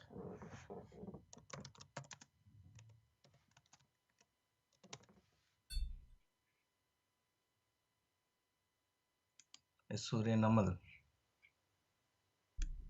Yeah, even the chapter is called the chapter of the ants. So here we go. The ants made the chapter. Read for me. Who's talking there? Allah or the ant? Till when they came up to the valley of ants, and the ant said, "O you ant, enter your dwelling so that Suleiman and his host would not definitely crush you. They are not aware." You said to me, nobody can make Quran. Here we go. This is the ant. Is that the ant words or Allah words? No, you got it wrong. It is Allah who is describing what ants have said about it. No, it's the ant who said. Who is the one who Yes, says, and "Oh who ye said, ant"? but this is, see, if the incident happens and if Hmm. someone is narrating, Okay. then that doesn't mean that this particular text is directly coming from that person. Allah is the So, narrator of did an the ant incident say that that? happened. Did the ant says those words, or Allah is fabricating words? No, ant said it, but Allah is Okay, but this is representing Quran those now. words But here. this is Quran. But this is Quran. Can Yeah. you make it like it? Can you say what the ant said again? I challenge you to say what the ant said? Can you make like what the ant said? Sorry, I didn't get you. Well, the ant, she said that, "O ye ants, get into your habitation, lest Suleiman and his host crush you," okay, without knowing it. Can you make something like it? I challenge you. Yeah. You can. No, see, the challenge of Quran is to the mankind about making a verse. See, I'll give a simple example. If there is an incident happening somewhere, say in Sri Lanka, okay, and that incident, in that incident, someone is talking about something, but the way it is represented in Quranic text with all those wordings and everything, that is what is the beauty of Quran. But my friend, you are the one who said to me that nobody can make Quran like the Quran when the Quran is copying what other people said. So the Quran is a book of narrating what people said. So this is not exactly what. Okay. So the Quran is not who is the author of this sentence now? Who is the author of this? Who is the author? No, he is not. No. If the one who said that, the one who said that thing is the author. If I quote Shakespeare, doesn't make me the author of Shakespeare book. I'm quoting Shakespeare, correct? Yes. Okay. Allah, he is quoting who? The ant speaking. Okay. So the one who said that is the ant, and this is Quran. So Allah is borrowing Quran from the ants. No, he's narrating a incident, right? Doesn't matter. I can tell you. As long I'm quoting word by word, it's not narrating no more, because I'm saying the ant said, Suleiman said, and the bird he said, and then he came back. The whole chapter is not even Allah talking. And ant, obviously ant doesn't speak Arabic, right? They have their own signals. What language they speak? What the language of the ants? They have the signals. Okay, this is a good question then. The ants have a signal. So how Allah, he translated the signal into this? Yeah, obviously Allah is Qadir. He knows everything. Okay, let me ask you, did your prophet receive Quran in Arabic or receive it as a signal? He received in Arabic. Okay, let us go to the hadith then. I want you to look at the screen and read with me. Okay. It says here that your prophet, he used to receive inspiration as a sound of a bell. I still see Surah Namal ayah on. It's going to come to you. Maybe it would take a few seconds. Do you see it? Not yet. They ask him, how does the wahi inspiration come to you? Read it for us. Go ahead. Still, I'm seeing Surah Namal. You highlighted, "Oh, ants, get into your habitation." Are you referring to this? No, we are posting now the hadith in the screen. Fresh your YouTube. Maybe you need to fresh. Okay, let me refresh it. Yeah, I can see. Aisha reported, "How does the wahi inspiration come to you?" He said, "At times it comes to me like a ringing of a bell, and that is more severe for me. And when it is over, I retain that. Okay. What I have received in the form of wahi. And at that time, an angel in the form of human beings comes to me and." So I asked you how the ant she spoke. You said she gives signal, right? Okay, now Muhammad receiving sound of a bell. How the bell become Arabic? See, if you need to understand something, the way human body works, right? There are different ways. Even when we are talking, that means that talk is not directly understood by your brain. It is translated into some electric pulses, right? No problem. So, But he received inspiration as a sound of a bell, ringing of a bell. It's a sound, and he did not receive it in Arabic. So Muhammad, he communicates with people. He's at the end of the day, he's a human like me and you, right? Okay. So what we understand, when the angel Jibreel, he came to Muhammad, he said to him, "Iqra." He did not give him a ring of a bell, correct? Yeah, it was in Arabic. And the Quran says, we never send the messenger except to speak in the tongue of his own people, correct? Yes. Okay. So Allah, he never sent the messenger unless he is from the people, speaking the tongue of the people, so they might understand. So the language have to come to them, have to come in the language of the people, correct? Yes. Okay. Is the sound of a bell is the language of the Arab? But at the same time, if you read the last sentence, it says that angel Jibreel came in the form of human beings and he speak to him. Who care? No, it says he received it. Yeah, this is how we speak to him. He speak to him in a form of a bell. Revelation come to me like ringing of a bell. He's speaking to him. How? He make a bell sound. And as long as the Quran says Allah will never send the revelation except in the tongue of the people, that means the people of Muhammad at that time, they have a language, it's called the language of the bell. Jungle bells, jungle bells. They are celebrating Christmas all the time. How authentic is that hadith? Huh? How authentic is that hadith? It is da'if hadith, so is that a problem? Now, if it is a da'if, then obviously I have a problem. But if it is sahih and it has a good chain of narration, yeah, then it is true. So yeah, sure. Now what we would do? You don't accept it? If it is sahih, then I have no other option but to accept it. Okay, and if you accept it, what that will do? But in the same hadith, it clearly mentioned that the wahi at times it used to come as a ringing bell.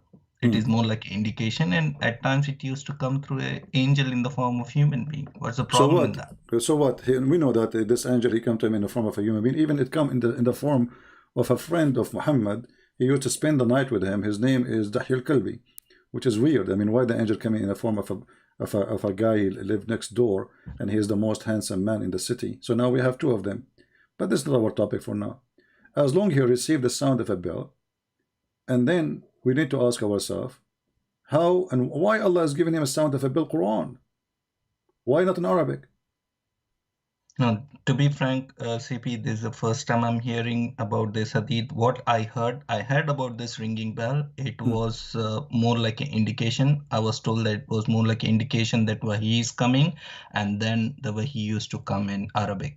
No. See, there's nowhere it says that. This is a false. See, I'm a logical And here person. here it says, قال أبو عيسى هذا حديث حسن صحيح. And you said you can read, right? Yes. Okay, it says, وقال أبو عيسى هذا حديث حسن صحيح. It is Hasan and Sahih, both. And this is from Sahih Muslim? No, this is Jami' al-Tirmidhi. Okay. Yeah. Part of Siyasat. In the same time, I will go with you and let us talk about the Quran, that nobody can make Quran like this Quran. So are you saying to me that somebody telling me that there's a guy, his name is Sulaiman, and this Sulaiman, Allah, he taught him the language of the birds. He understand the language of the ants? Yes. How he taught him the language of the birds, but he understand the language of the ants? What do you mean? I didn't get you, sorry. The Quran says, chapter 27, verse number 16. Solomon was David higher. He said, O ye people, we have been taught the speech of the birds. So who taught what Allah told him? He told him the speech of the birds. And then 2 verses after, he understand the language of the ants.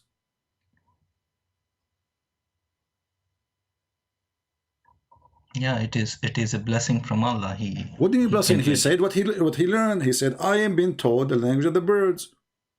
What Allah taught him? The language of the birds. So if you learn the language of the chicken and the turkey, you don't go and speak to the ants.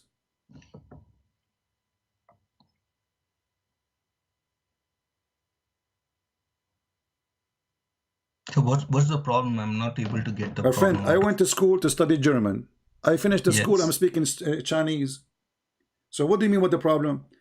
This guy, he went to school. Allah, he taught him to I to got learn your the point. language of the birds. The bird, chicken, pop, pop, pop, pop, pop, pop, pop, pop. This is he can understand. Ants, they don't even talk.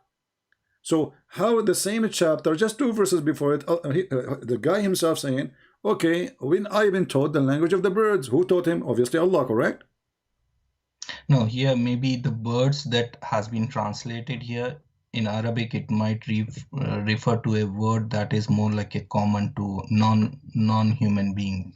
Maybe. No, it says a tayr. A tayr is bird. Even your translation says birds. Tayr is bird. This is what tayr mean. طار يطير فهو طيار. This is why in Arabic we say طيارة. طيارة mean airplane. So we've been taught the language of the birds, and then the guy, he go and he speak to the cow. How that work? Forget about this one. I will let it go. Read with me carefully.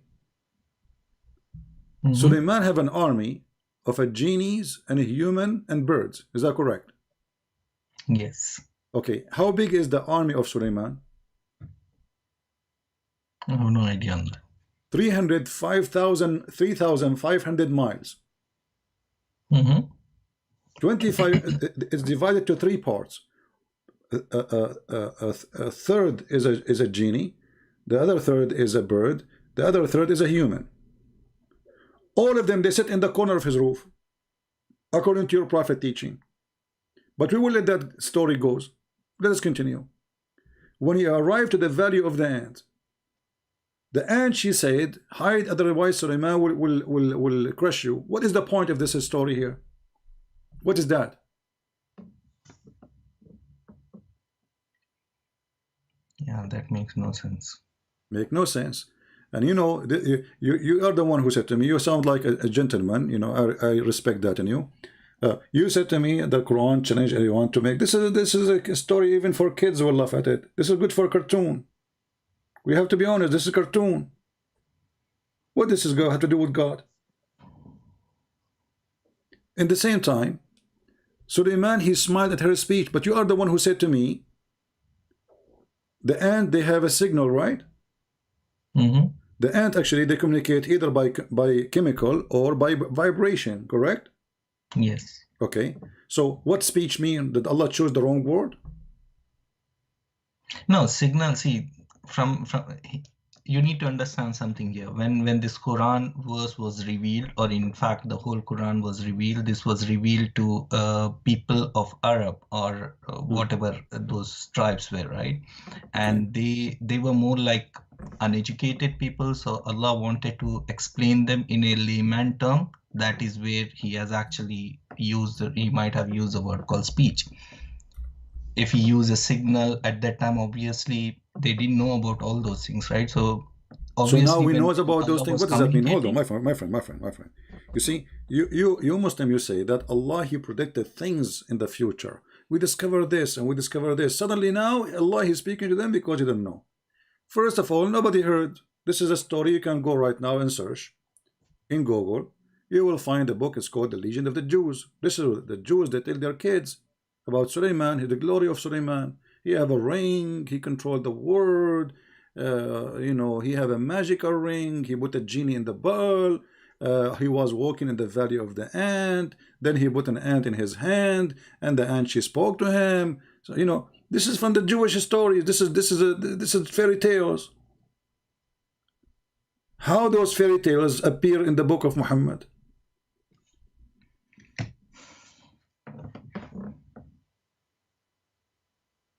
Okay, let me ask you, CP. There are so many things in Quran, right, which is giving greater meaning to humanity. Why do we need to go and cherry pick something which is a little bit ambiguous and which is not clear? Maybe there is some context behind that at that time which is not clearly explained.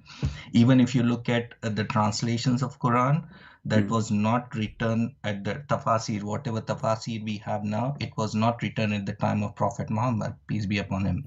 So it was always already translated after maybe 200 plus years. So they might not have captured the actual context in which this particular surah was nuzul. It was like the reason why this was revealed. Okay, let's focus on the Quran then. Forget about tafsir. Then he checked the birds. He found there is a bird missing. His name is Zahupu. He said, if this bird is not there, if he did not give me an excuse, I'm going to make him barbecue. Read with me. This is verse number 20, 21. And then the bird, he went and he came back. He said, I found a woman. Now, in the backstory, that the woman, she have no hair in her legs. She is very sexy, and you know it. Then, and he found her and her people worshiping the sun beside Allah. Those people worship the sun beside Allah. How they heard about Allah? Anyway, continue. And then we continue here, and they are talking about bringing this woman to him. They wanna bring this woman. So look what happened. Your God, he believe in Afrit. Do you know Afrit? Mm-hmm. What is Afrit? What is that? Sorry, Afriki? What is Afrit? Is it an English word? No, it's not either. Not Arabic too. Afrit is an Asian creature. He's an Asian creature. He's a giant, and he is like, he's a Satan and Asian at the same time, or let's say he's a genie, and he can go so fast in the blink of an eye. Like before you blink your eye, he can bring you a kingdom from its place. How in the world that God, he believe in such a thing? This is legions exist long before Islam. It's a fiction. Is there such a thing? It's called Afrit. He can bring you anything before you blink your eye.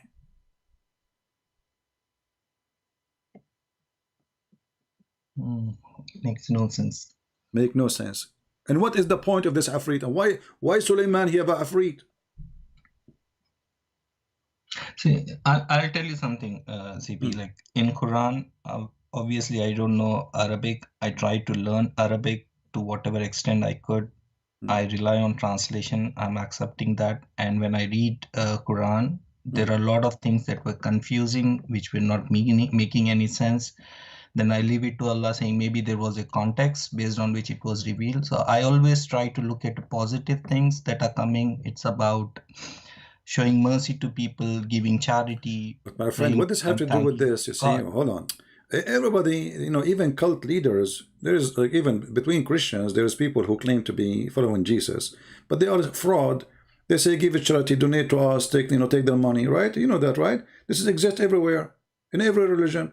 So Muhammad is no different. Muhammad, he says, I will not meet with you unless you pay me. If you want to see, he made even a verse about it. If you want to meet the Prophet, you have to pay him in advance for private consultation. And then, what kind of a prophet are you? Did you pay me anything to talk to me? Okay. No. You know, do you think I don't need money? Do you think really I don't need money? All of us need money, right? Yeah. Okay. Now, I'm sitting here for many hours every day for free. What? And I'm not a prophet. I'm not a priest. I'm not a bishop. I don't claim even to be a good guy. All right? I'm a guy who carry his gun with him wherever I go.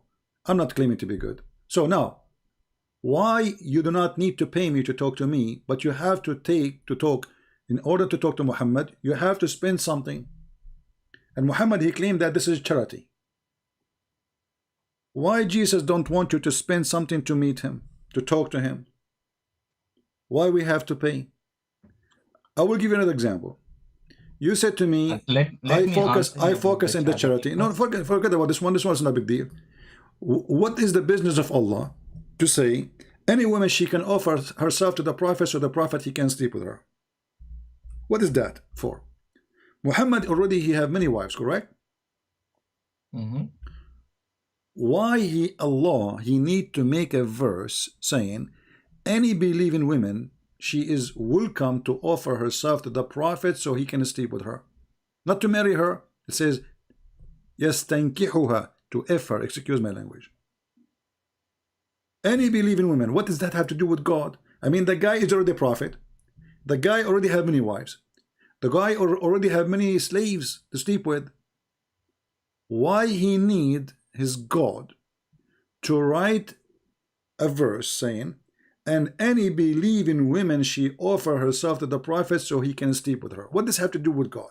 Be honest with me. Why translating that as sleep? It is it is coming from a root word nikah, which means marry. No, nikah does not mean marry, and I can prove it to you in 2 seconds. Here we go. If a person, he divorced his wife 3 times, what do women she have to do in order to go back to her husband, the new husband?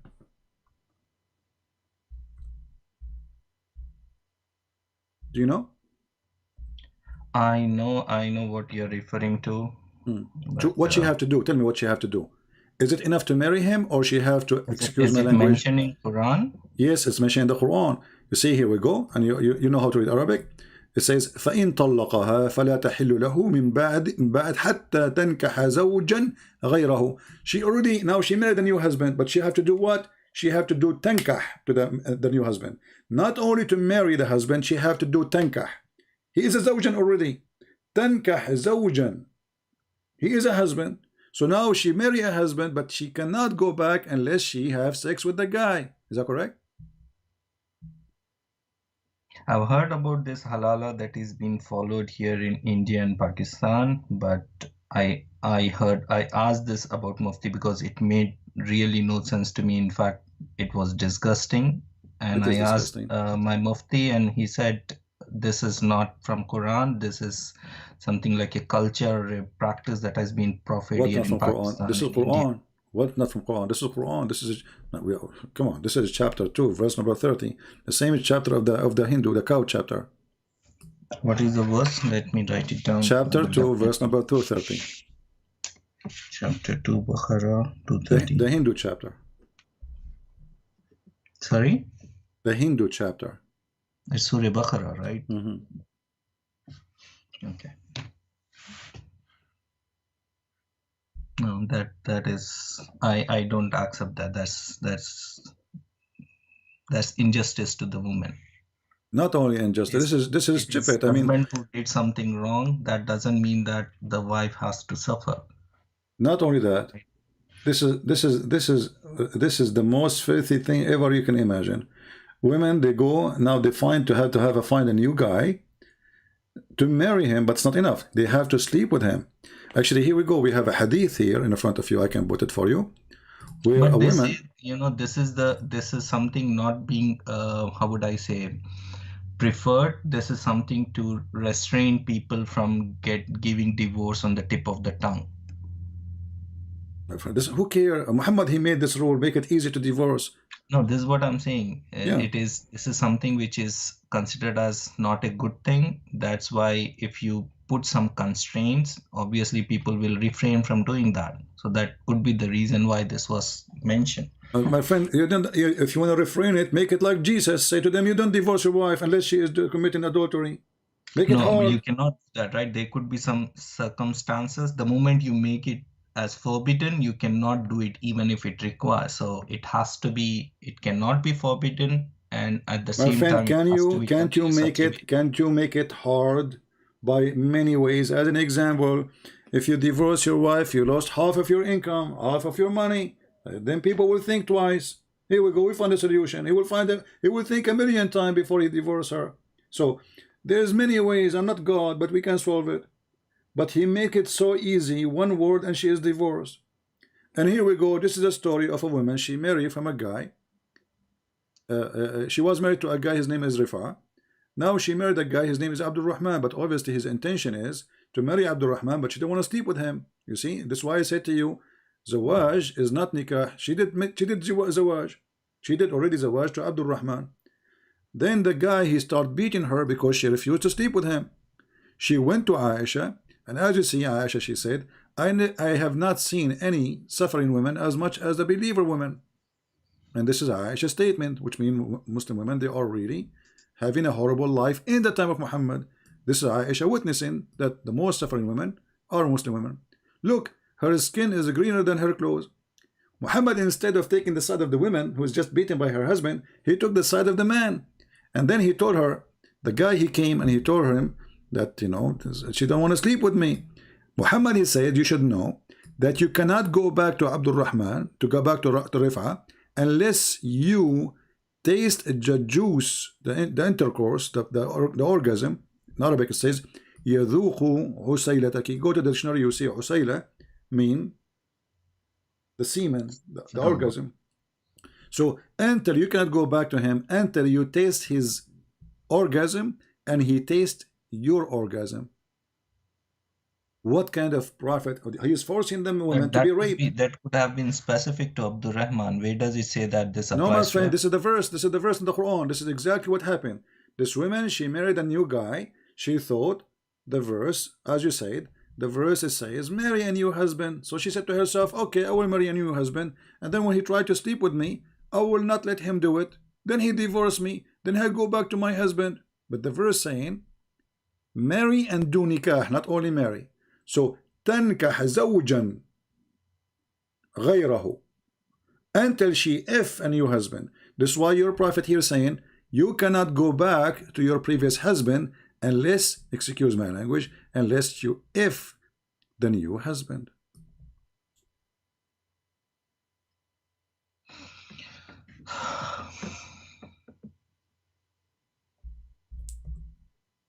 And this hadith is reported many times, and this is Sahih Bukhari.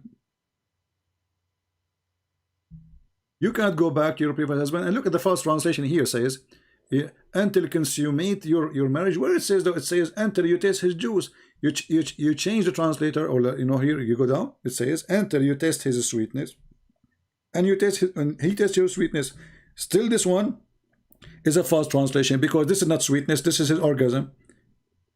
Look, all of them, they are giving you taste her sweetness and she tastes his sweetness. But there's no sweetness. Usayla is the orgasm here. This is a different translation. Look, sweetness of intercourse. Look at this. Sweetness of intercourse. What is that? Look like the sperms of the Arab is sweet. They eat too much sugar. What kind of a prophet he said to a woman? If your husband, the poor woman, she want to go back mostly because her husband divorced her, she have children, she want to go back to her children, not because of the idiot husband. And now she cannot go back to the previous husband unless she is being raped, literally, because the other guy, as you see, he's beaten her. And Muhammad, he told her, aha, if you think you can go back there, no. You have to let the guy if you, and then he divorce you, and then you can go back to the previous husband. What kind of religion this religion is? No, you cannot call it as I'm accepting that it's a wrong practice, but you cannot call it as a rape because it involves the, how would I say, the woman, the wife has to agree to that marriage. Only then it happens. No, you see, the guy is beating her. The woman, she don't want to sleep with him. The women, I just showed you the hadith, my friend. The woman, she don't want the guy, and she is making all kind of executed. Read carefully. Read carefully. Stop him from doing that. Huh? So Prophet Muhammad did not stop him from... No, he took the side of the man. The hadith in front of you. This is, you can open it from your side. Sahih al-Bukhari 5825. Muhammad, he took the side of the man after he did beat her. And the reason he did beat her, she didn't want to sleep with him. When she went to Muhammad, they asked her, why you are not sleeping with him? He says, he cannot have sex. But obviously this is not true. She's making an excuse. She don't want to sleep with him. Muhammad, he takes side. He says, you need to know, you cannot go back to your husband, previous husband, unless he tests your orgasm and you test his orgasm. But look what happened in the process. Aisha, she said, hadith number? Hadith number is 5825. Okay. I'll definitely refer and ask. Sahih al-Bukhari.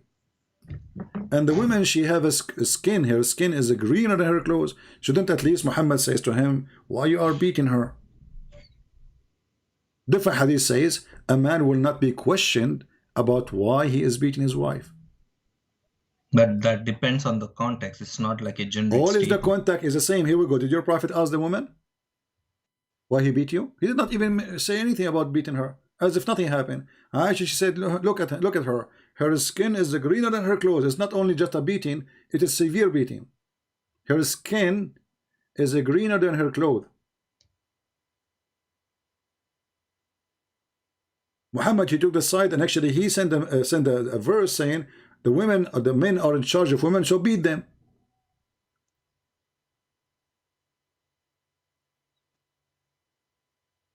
And this is a rape. The woman, she don't want to sleep, even if he's the husband. If the woman, she don't want to sleep with him, why Muhammad saying to her, oh, you have to do it? The woman, she is seeking refuge, coming to the house of Muhammad, hoping that he will help her against the husband, correct? Otherwise, why she is coming there? What do you think? The husband is already beating her, right? As I said, I need to study. I need to refer. I'll ask Imam of my masjid, and I will definitely. Why we don't call the Imam right now? No, right now it's not. He won't be available.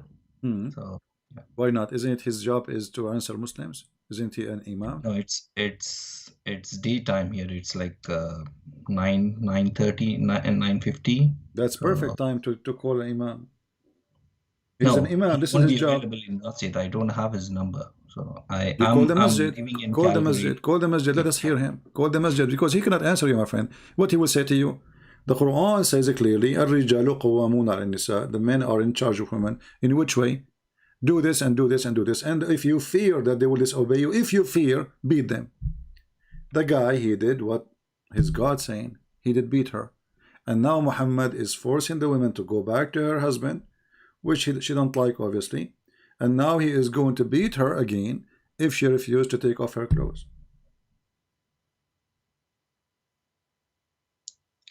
As I said, I need to refer. I need to ask.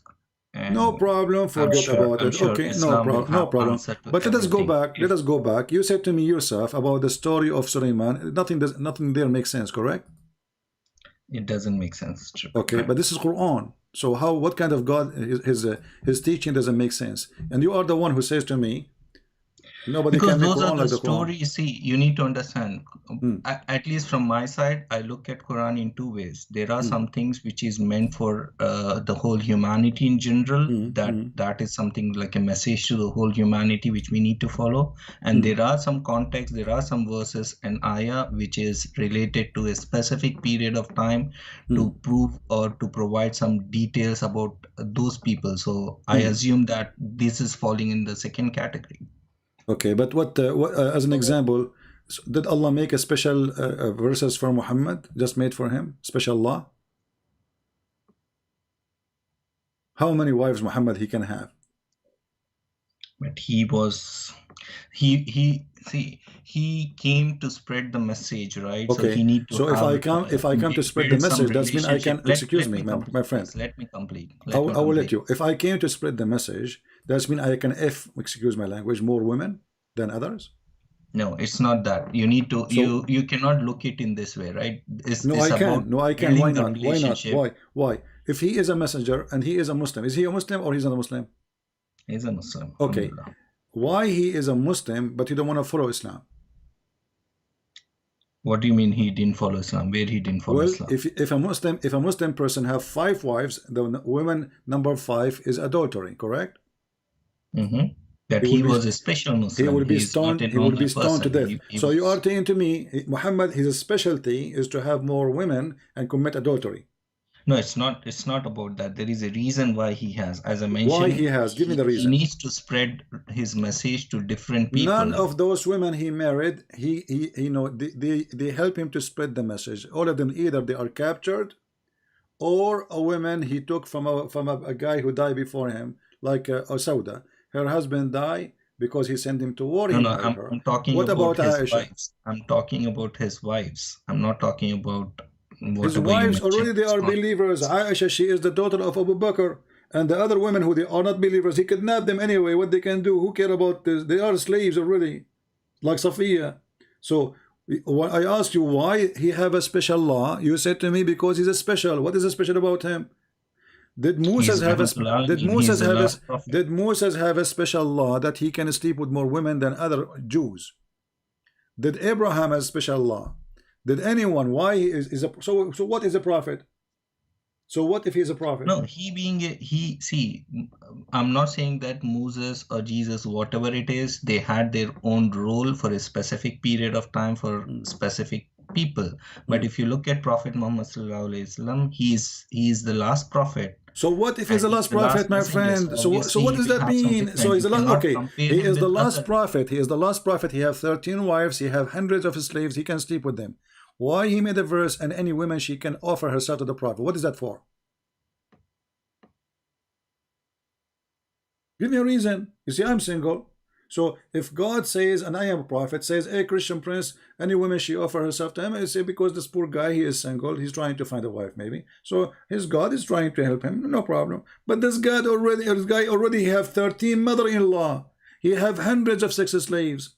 Why he need to, not only that, it says in your interpretation for the verses, if the prophet eyes fall into a woman, her husband must divorce her, so the prophet can have her. But see, I cannot sitting here after 1400 years. I cannot predict. Doesn't matter after 400 years, my friend. After 1400 years or 1 year, do you respect a man? He see your wife with my respect your family. Then he wanna force you to divorce your wife because he like her, just because he's a prophet. Is that what the prophet do? No. Okay, so we have to be honest. What 1400 years? I mean, people are human. I'm talking about the context. You asked me why he did that. So I said, obviously, sitting here, I cannot say that. Why we cannot say that? Why? I mean, the guy already have many wives. What does have to do? What does have to do with Islam anyway? The guy already married. I'll tell you something. I'll give a simple example for it. For example, if you look at a man being punished for his crime, and if you just look at someone punishing him or giving him death penalty, and without knowing the context, you cannot ask questions saying, is he wrong in killing that person, right? My friend, we know the context. We know the context. The man in front of us, his name is Muhammad. He have 13 wives. Even Aisha, she said, Inni ara rabbuka yusari'u ila hawaka ya Muhammad. I see that your God, he rushed into your lust. The God, he worked for Muhammad. Muhammad, he had a fight with Aisha and Hafsa. Do you know that fight? I know you're referring to that incident of Maria al-Qibtiyah. Okay. Muhammad, he slept with Mary the Copt. They found him sleeping with her.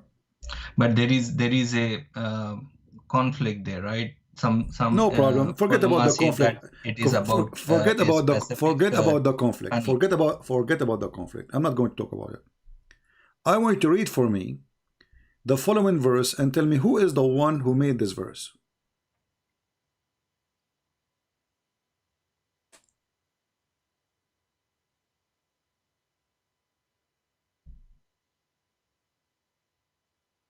Which one? Chapter 66, verse number 5.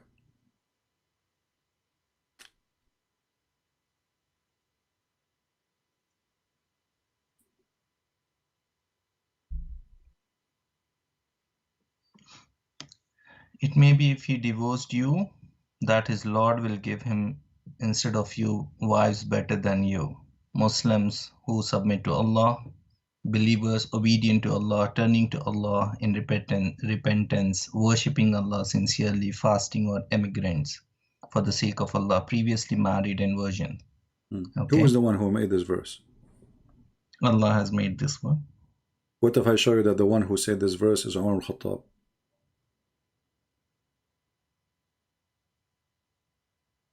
Read with me. What do you mean? Umar is the one who created this verse. Muhammad, he copied it. He claimed Allah sent it to him. What is the proof? Here we go. As you know, I don't speak without proof. You need to remember one thing, my friend. I will never say something. Never. Unless it's true. Because I have thousands of people. This is recorded. Which surah this belongs to? What? This verse belongs to which surah? The verse I showed you. This is this is chapter At-Tahrim 66. Okay, 66. Okay, yeah. So if we go here, let us see the hadith. Let us close some pages. Here we go. Read with me. This is Sahih Bukhari. Let us go. Omar saying, my Lord agreed with me in 3 things. By the way, there are more than 10.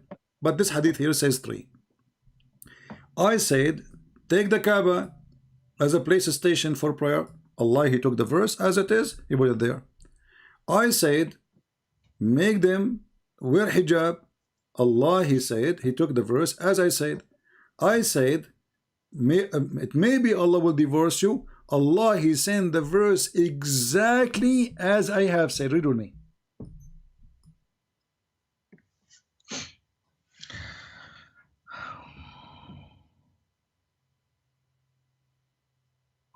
My Lord. Like, read with me. Three things. First, I said, O Messenger Sallallahu Alaihi Wasallam, I wish you took the station of Abraham as a praying place. So divine inspiration came and you took the people's station. Okay. Second. Does it say, so this verse, the same as I had said, was revealed? Who is the one? Who is the one? It could be a coincidence, right? Because see, if my you friend, look what at, coincidence? I mean, the guy, he said it first. The guy, he said, Muhammad, he put it in the Quran, and he claimed that Allah told him, it's the same as I have said. you remember you told me the Quran is made by Allah. We asked you about the ant. Here we go. He's even copying Umar al-Khattab. no, you cannot correlate this with what I said in the beginning, right? Because the way the style of Quran is different. So even if it is referring to a context which is being said by someone else, but the representation and the language and the grammar. No, it's the same exactly. He quote Omar. This is why it says the verse same as. Does it say, my friend? Does it say? Does it say the same as I had said? The same as I had said. Yeah, the meaning of it was same as he said. Okay, no, the meaning. It says the same as I have said, not the meaning. Not the meaning. He said to him, take the Kaaba as a station. The Quran, we have the verse. Take the Kaaba as a station. Who said that? Umar al-Khattab. The hijab is from Umar al-Khattab. The divorce of the wife of Muhammad, Umar al-Khattab. So what is Allah?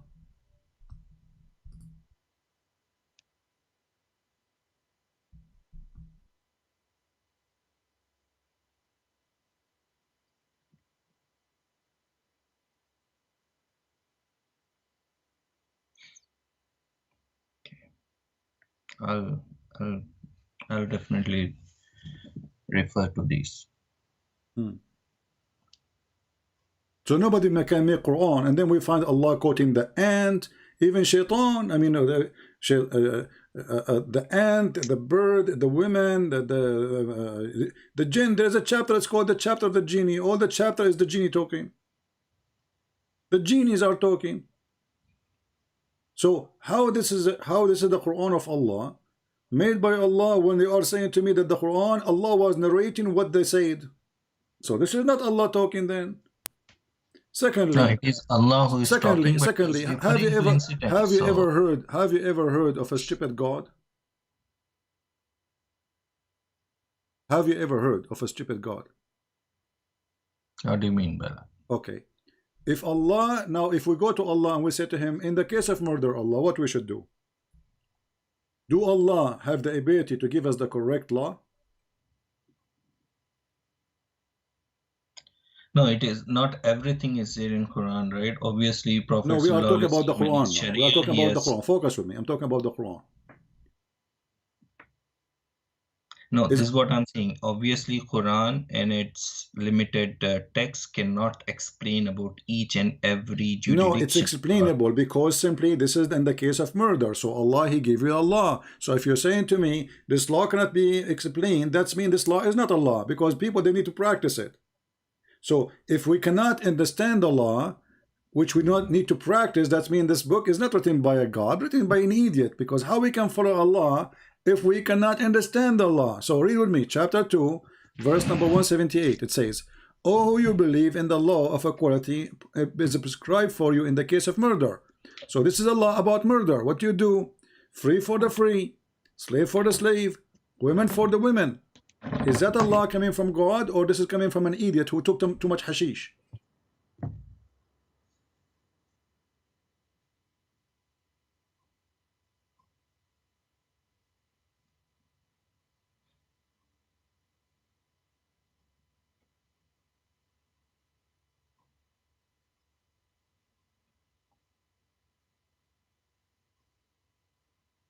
Are you there?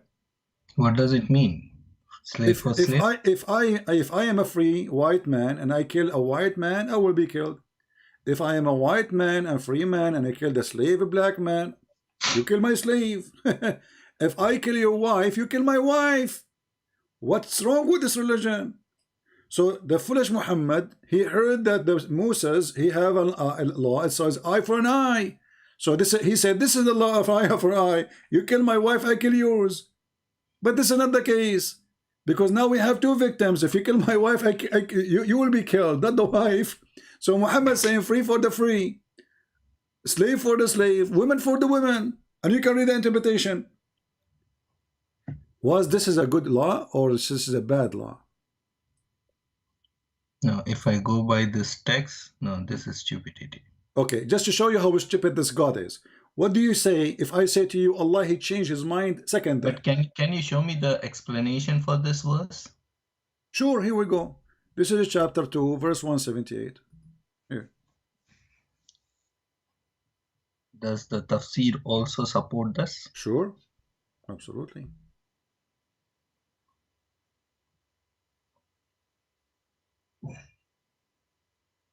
The tafsir is supported with a lot of gas. Here we go.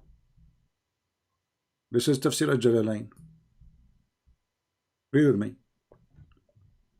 A free man is killed for a free man and not for a slave. And a slave for a slave and a female for a female. I can't see anything on the screen. It's going to come to you. This is Tafsir al-Jalalain and this is the official government website of the Kingdom of Jordan. Just give me a second, please. Give me a second. No problem.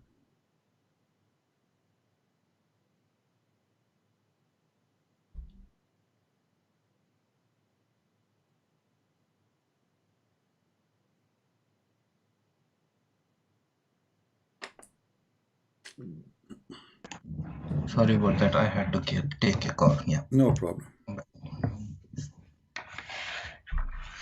Okay, now I can see.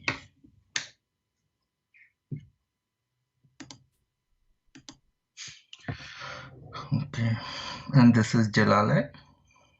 Mm-hmm.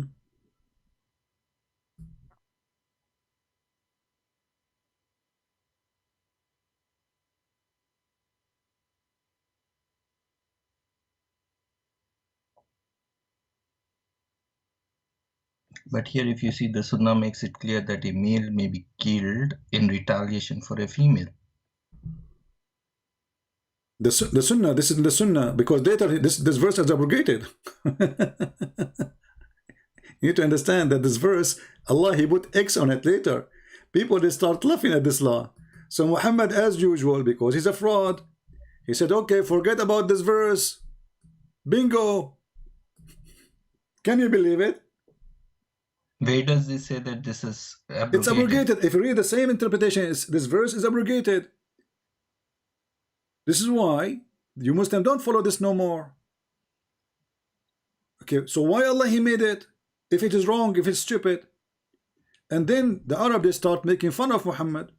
They said, look at this guy. He enjoy an order from his God in the morning. He cancel it at night or second day. This is why in the Quran it says here,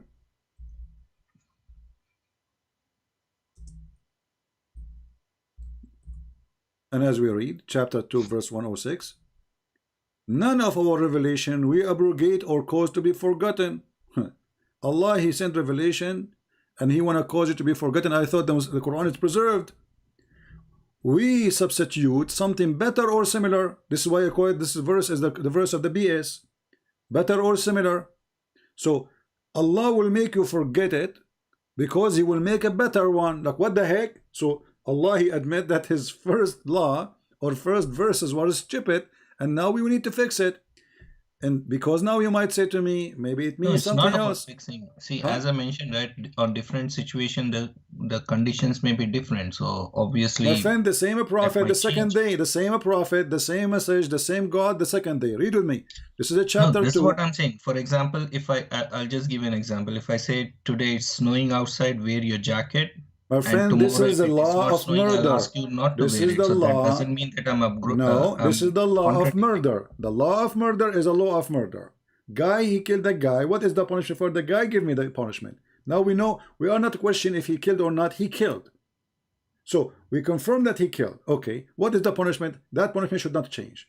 Because simply now we know that this guy is a victim, this guy is a criminal. We don't change it second day. Then we go, chapter 2, verse 106, we go to the tafsir. The Arabs start laughing at Muhammad. For this guy, he enjoys something in the morning to his followers. 106. And he changed it second day. What does the Muslim what say it about changed? this? You said to me, you said to me whether is a crime is a whether you change second day the law for it. I just made a law yesterday. Give me an example. Or just No, give me but an this, example. but it doesn't make sense, my friend. This is not an example. This is sorry. We are 106. This is 107. Why it's going there? No, 106. see, I'm asking this question, right? This specific word or the verdict regarding murder. Read carefully. When the disbelievers has not been refuted by any imam it's not, or any. nobody can refute. Nobody can refute. That's why no Muslim sheikh dare to call me. When the disbelievers began to write, they are starting making fun. The disbelievers start making fun of Muhammad in the matter of abrogation, saying that one day Muhammad enjoins his companions in one thing, and the next day he forbid it. It's not even next year. He told them in the case of murder, what? Give me one example for that. I just gave you an example. And there's tons of them. The Quran witness for the Quran saying we are going to cancel and we give you something better or similar. And if it's something similar, why you want to cancel it anyway? So the disbeliever, they start laughing at Muhammad, and this is Tafsir al-Jalalain, as you see. They say Muhammad in the morning he gave an order coming from his God. Second day he changed the order. Why Allah find himself wrong?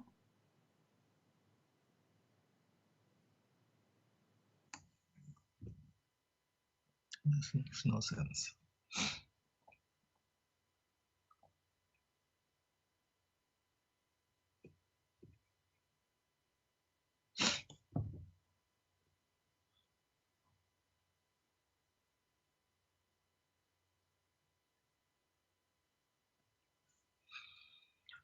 Okay, I'll ask this question also.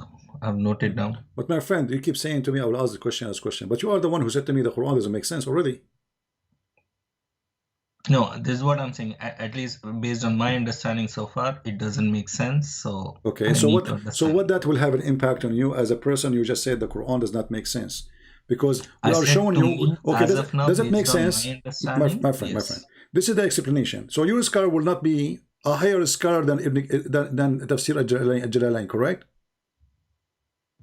Yeah, obviously. Okay, so based in al-Jalalain, who is the highest between them? We can open al-Qurtubi, we can open Ibn Kathir, we can open al-Tabari, whatever you want. This is the interpretation they will give you. So the guy who is Abdul in the mosque, he do not know what he's talking about. This guy, he have no idea. No, I'm not talking about some imam. He's a how would I say, mufti.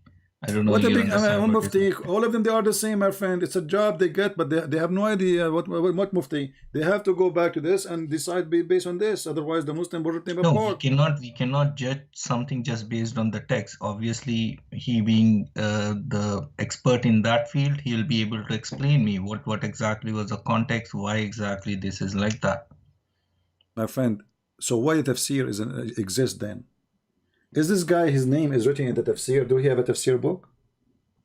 No, it is. See, this tafsir is not meant for a common person, right? We need to at least have some foundation. Okay, but he himself, he learned his religion from where? From here? From this book? Okay. So if this book gave you the answer, why you want to go to the guy? I'm not against you to go there. See, I'm not saying. For example, there are a lot of books on medical surgeries and all, right? Just a normal person cannot read that book and perform a surgery. My friend, Obviously, this is not a medical surgery. If this is a God, he cannot make it clear to you. Then he cannot make it clear to the mufti, because the mufti is just a human being like you. What is going to make him special? Secondly, isn't it the Quran says that the scholars of Islam is the one who say we believe, not the one who knows? Nobody can explain the Quran. The Quran says that. No one. And the scholars is the only one, if they can be called scholar, only if they say we believe, not because they know. Read with me. This is your Quran. No one knows what the Quran means save Allah, because it's a stupid book. Muhammad himself couldn't explain. Seeking the hiding meaning, and none knows the hiding meaning save Allah. So they asked Muhammad, when Muhammad, you said this, what does that mean? Allah knows best, because he is a thief. He himself is not making anything, especially when it's come to something details. He do not know. So what the point of this book? Is this the book, a book of guidance? No. The book in front of you, it says no. It says this is not a book of guidance. This is a book to deceive. Read me carefully. It says part of the Quran is entirely clear. Which part? I changed the Muslim to show me a verse is clear. And then there's verses which nobody knows what they mean, and they are made to make the one who have sickness in their heart more sick. But look how stupid it is, because the one who will read the Quran and the one who believes in the Quran, especially the concept of Khadr, doesn't make sense to me. Saying that doesn't make sense. Concept of what? Khadr. You mean the Prophet Al-Khadr? No, Taqdeer. The Qadar. Muqaddar, yeah. Yeah. Well, it doesn't make sense too. So you just deny Islam because this is one of the base of Islam, Al-Qadar. So you are out of Islam, my friend. Already you are ex-Muslim. No. Yeah, you are. You just say the destiny. Sense. You just say the destiny of Islam does not make sense to you. So Islam does not make sense to you. You just conquer Islam now. You're out. And you are right. I mean, what kind of religion? It says that Adam, he did commit sin because Allah forced him to. What is that? How in the world? No, see, I'm not saying that it is. See, when I mention it doesn't make sense to me, at least based on my understanding or to the some of the people I've heard, Zakir Naik, he's like a joker to me. He doesn't make any sense to me. He's just fooling the people. I accept it, but there might be a better explanation for it. Well, there's no better explanation. What is it? My friend, the explained is explained by your prophet. Who is the best to explain something to you? Who's the best to explain it? Your prophet, right? Prophet. Okay. Yeah. So let me ask you: if a child he die, he go where? A child is an infant. He's like 2 days old, 6 months old. Where he die? He go to Jannah. Who said so? This is what I've been heard. Your prophet says no, because of the destiny. Aisha and Muhammad, they went to attend the funeral, and this is in al-Bukhari, and this is a Muslim, etc. So this is Sahih, 100%. So Aisha, she said to him, well, you know what? This person, they just came from the funeral, little baby. You know, he will be a bird from the birds of paradise. This is what everybody will say. Very nice words from Aisha. God Messenger was invited to a funeral of a boy who belonged to Ansar, so he's a son of a Muslim family. There's no reason for him not to be there anyway. And I said, oh Messenger of Allah, this one is blessed. He is one of the young ones in paradise, for he has done no evil, being too young for that. He replied, it might be the otherwise. For God, he created the some who goes to paradise, doing so when they were still in their father backbone, not loins, fast translation. And he created the others who go to hell, doing so when they were still in their backbone. So based on this, even a child who never commits sin, we don't know, he might go to hell, because we don't know. Allah, when he created them, he decided who will go to hell, who will go to heaven. But as you know, my friend, a child who commit no sin, as you said, and you agreed with me, right? He shall go to heaven, yes. Correct? Okay. Yes. So why this guy will go to hell?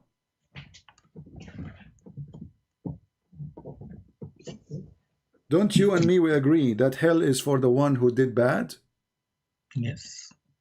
This is a baby. I hope I did not touch something, hurt you. I don't know if you have a child or something, because I feel like as if you are crying or something.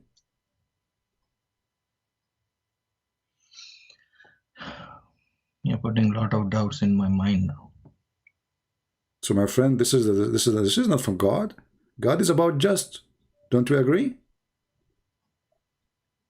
Yes. So, is that justice? That a child, he's an infant, he died, he did not commit any sin, still he might go to hell? In fact, this is the same question I had. I once read about the incident of Banu Qurayza. It didn't make any sense to me. Everything, my friend, doesn't make sense. This religion doesn't make sense. It doesn't make sense that there's a God who will give you women with big boobs, endless penis. Isn't it? This is obvious. This is from the devil. Imagine if I come to your home and I give you a card, says, "Believe in me, I am a prophet, and I have a pictures of girls in this card, naked pictures." I say, "We'll give you a lot of those if you follow me." Isn't it obvious this is from the devil? Do we have to be really so, intelligent to know? This man is making fun of everybody. He's devilish.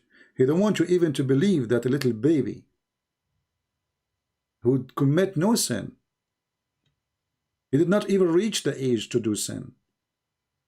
This is not only not just, this is evil.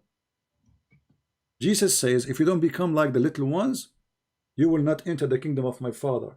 So Jesus made it clear that the little ones, they are granted to be in the kingdom of God. The little ones. Why? Because they commit no sin. God is about justice. God, he judges us. We don't go to the judge unless we are accused of something or we did something, correct? Yeah. This person accused of what? And he did what? Nothing. So I invite you, my friend, I'm not going to say your name in public. I will leave that for you. I invite you to leave Islam right now. You are smarter than this. It's not a easy decision, right? I've been my friend Islam who said like 32 my years. friend, this is not really about easy or hard. It is hard for sure. I'm not saying it's easy. This is not taking a shower and that's easy, that's it. But you agreed with me that this is garbage. No, I'm acknowledging in Christian Prince. I'm a logical person. I'm educated. I hold a PhD degree, so it's not like it's some. So you are a doctor. You are a doctor. I don't know doctor in what, but a person who have a PhD. Science. In what? Computer science? Yeah. Okay, I need you to come and fix my hadith. There are a lot of gray areas. I always had that question, but I always thought that this is something the deficiency in my iman. That's the reason why I'm getting this question. To be frank, I could never digest the fact of Prophet Muhammad ﷺ marrying a 6-year-old. That is something. This is one of many garbage he does. This guy, all his life is garbage. To be frank, I was defending about that, but when my own daughter turned 6 years old, I looked. To be frank, I'm accepting this in public. I cried when I looked and imagined that about my daughter. That is something which disgusted me. So as I mentioned, there are some gray areas about the Prophet's life, Prophet ﷺ life, that is kind of difficult for me to digest, but I was always assuming that, Quran is perfect, and this still I assume, I'm believing, and whatever doubts I have, I will get the answers to it. But I think now. But I'm a logical person. If this is not being proven or explained properly, then I'm brave enough to accept this saying, I will leave Islam if this is what you're showing it to be. Well, it's in front of you. I mean, why are you saying you will leave? You will leave. You have a PhD, my friend. I need to talk to my friend. Is it in front of you? I mean, a person have a PhD. Let us be honest, my friend. Come on. Is it really hard for you to understand this? I'm an expert in a specific field, so I need to ask. What a specific field? I mean, the guys who were there in front of Muhammad, they are imams. Aisha was imam. Aisha, she's a kid. Situation, So, because obviously Aisha the when I kid. look at someone like Muhammad Hijab or what is the other name, Ali Dawah, they are bunch of idiots to me. They mean nothing to me. They are the one who is destroying the name of Islam. So I don't follow such people. Obviously I'll have my reference from an authentic source, and I'll definitely research on that. Well, that will not change anything. There is a lot of people, they are doing business. I'll come back to you.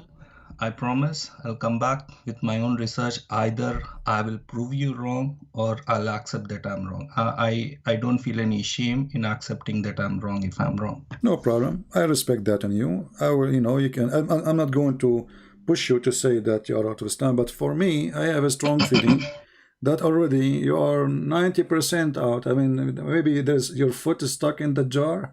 I can help you to push it out. But as you see, this is a stupid These call. questions I always had in mind from past 4 years. I'll give one small incident. I was working in Saudi Arabia some time back, and I had spent so much time with Zakir Naik. He was there in Jeddah for some time. In fact, I invited him to my house. He was there, and there were some things I refuted on him, saying your knowledge on so and so things is wrong. So I'm not a person, who will mince the words while speaking. I'm brave enough to accept what is right, what is wrong is wrong. Yeah, as Zakir Naik, he says that the word hur mean a male and female, but the Quran says yatmutahunna.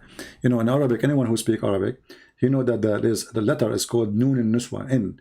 You add it at the word, that will make it for females. And this idiot, he says that the word hur is male and female. And he says, sister, inshallah, you will have many hur too. He's only uneducated Muslim will believe in him and follow him. Any person, logical but Muslim, all of them, they are the same. And my friend, if Zakir Naik is the problem, we have bigger problem. Look at this idiot Muhammad. I mean, come on. You don't want to say it, but I can say it. You are shy to say it, but already in your heart you can tell. It's not that I'm shy, but it's my respect for him that this is how I've been brought up. So I don't respect a child molester. Do you respect somebody? Do you respect somebody who go after girls, little girls? No. Okay, so how will respect him? You see, if I see you in the street, I will be happy to invite you to my house to have a coffee with you, drink coffee with me. But if you discover that my wife is 6 years old, you will run away from me. You will spit at me, correct? That's true. Okay, so what respect? Respect is for people who earn respect. Respect is not guaranteed to everybody. There's people, my friend, they are lower than pigs. This is true. There's people lower than animals. This is true. There's a criminal, there's rapists. They are lower than a human being. They are because a human being is the one who act like a human being, not the one who look like a human being. But what is the problem if I say that there are some? If I accept there are some things that is wrong, and that is done by Prophet Muhammad sallallahu alaihi wasallam. Maybe it's because of whatever it is, but still that doesn't prove that Islam is wrong. No, it proves Islam is wrong because you are receiving guidance. He will be punished. My friend, you are receiving guidance from a false man. The Lord, he said, the Messiah, he said, from their fruits you shall know them. What do you think about this sentence? No, if I'm learning from some teacher, obviously that doesn't mean that everything he teaches will be right. No, my friend. The Lord said, from their fruits you shall know them. What do you think about the sentence? You know me from my fruit, right? Not from my speech. I can speak good to you. Yeah. Right? There's many people, they speak good. They cheat. They lie. They do everything, correct? Right now. Okay. So speaking good doesn't make you good. Claiming to be good doesn't make you good. But your fruit is the judge. The fruit of Muhammad is ugly. What more fruit? I mean, name one thing Muhammad did is not wrong. He tortured a man for telling him about his money. The guy, he owned the money. The guy, he forced Abu Bakr to give him his daughter. The guy, he kidnapped women from their husbands. The man, he made it lawful to rape women who they are already married. The man, he allowed theft. The man, he ordered muta. What about muta? What do you think about muta? That is disgusting thing. A woman, she can rent herself to a man for a day or 2 hours. What kind of a prophet this prophet is? But isn't that abrogated? This is he see. I mean, he was stupid or what?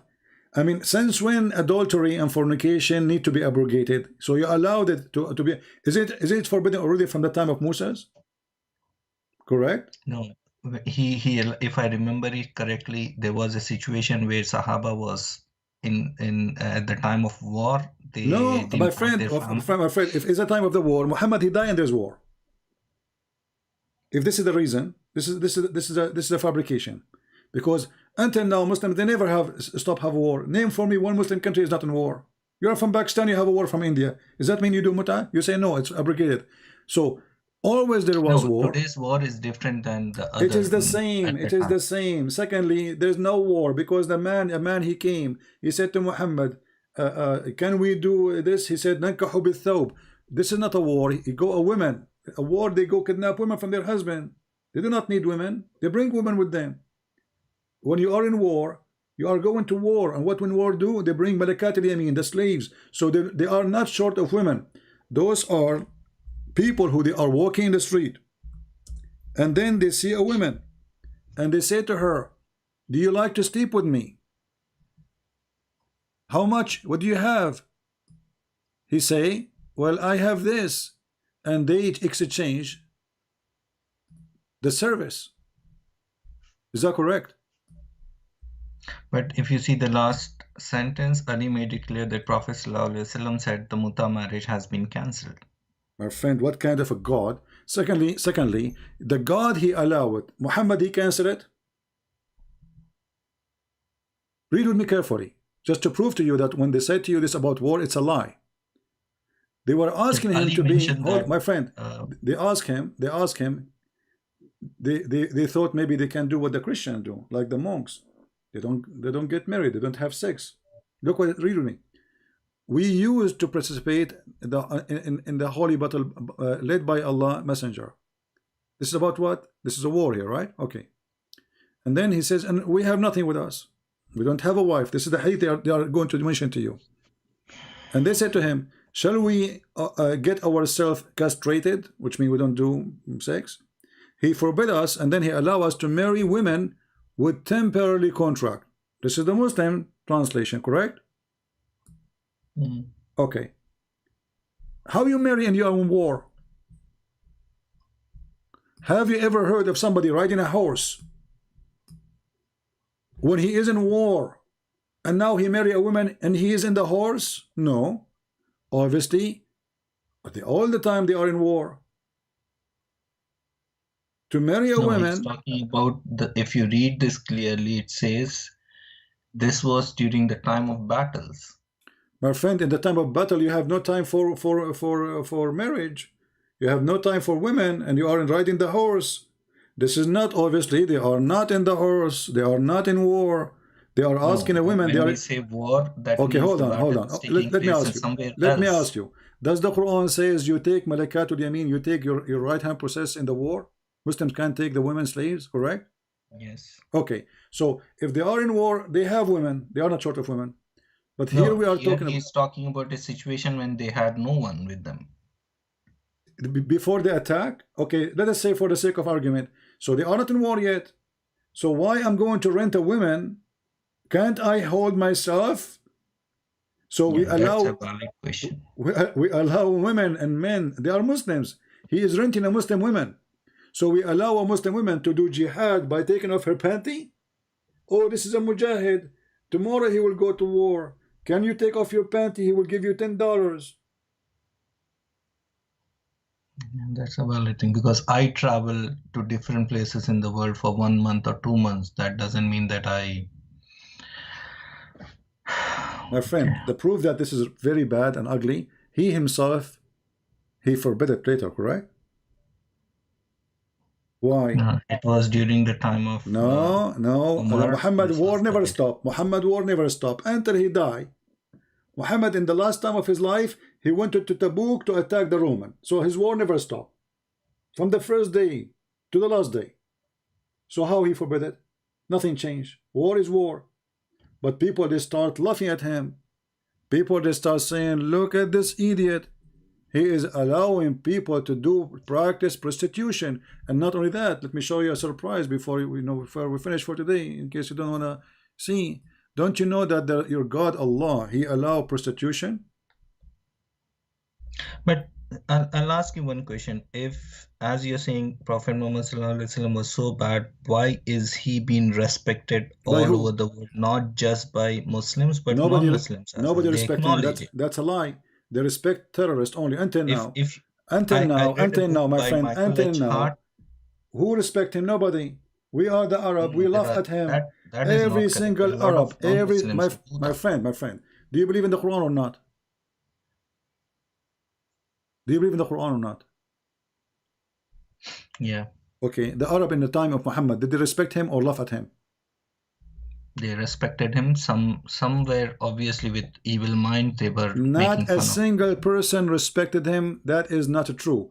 Here we go. All those verses in the Quran they used to call him Sadiq al-Amin. No, they don't call him. This is a lie. They never called him Sadiq al-Amin. This is the Muslim stories.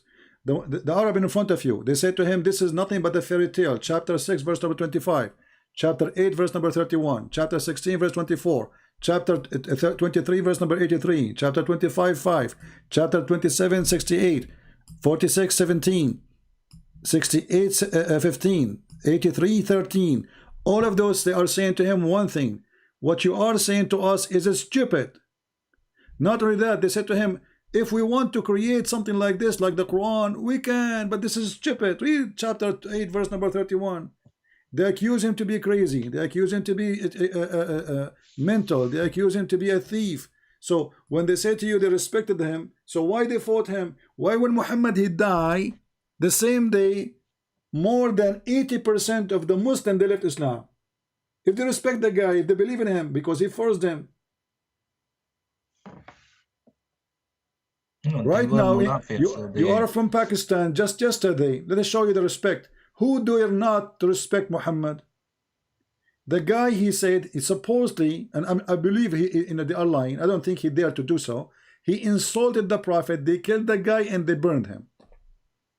That is disgusting. That is not what but this is what your Prophet used to do.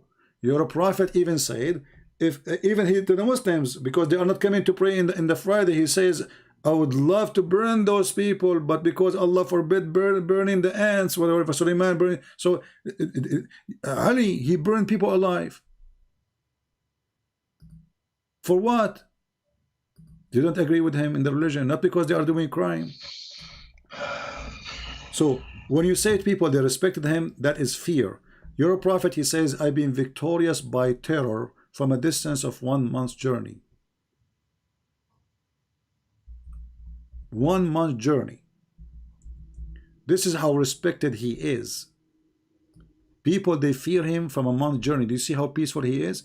Have you ever heard of somebody he feared Jesus from a month journey? Nobody. Why do you want to fear Jesus from 1 month journey? You fear somebody from a 1 month journey because he is a criminal only. Otherwise, nobody should fear a good man who is coming to practice good things.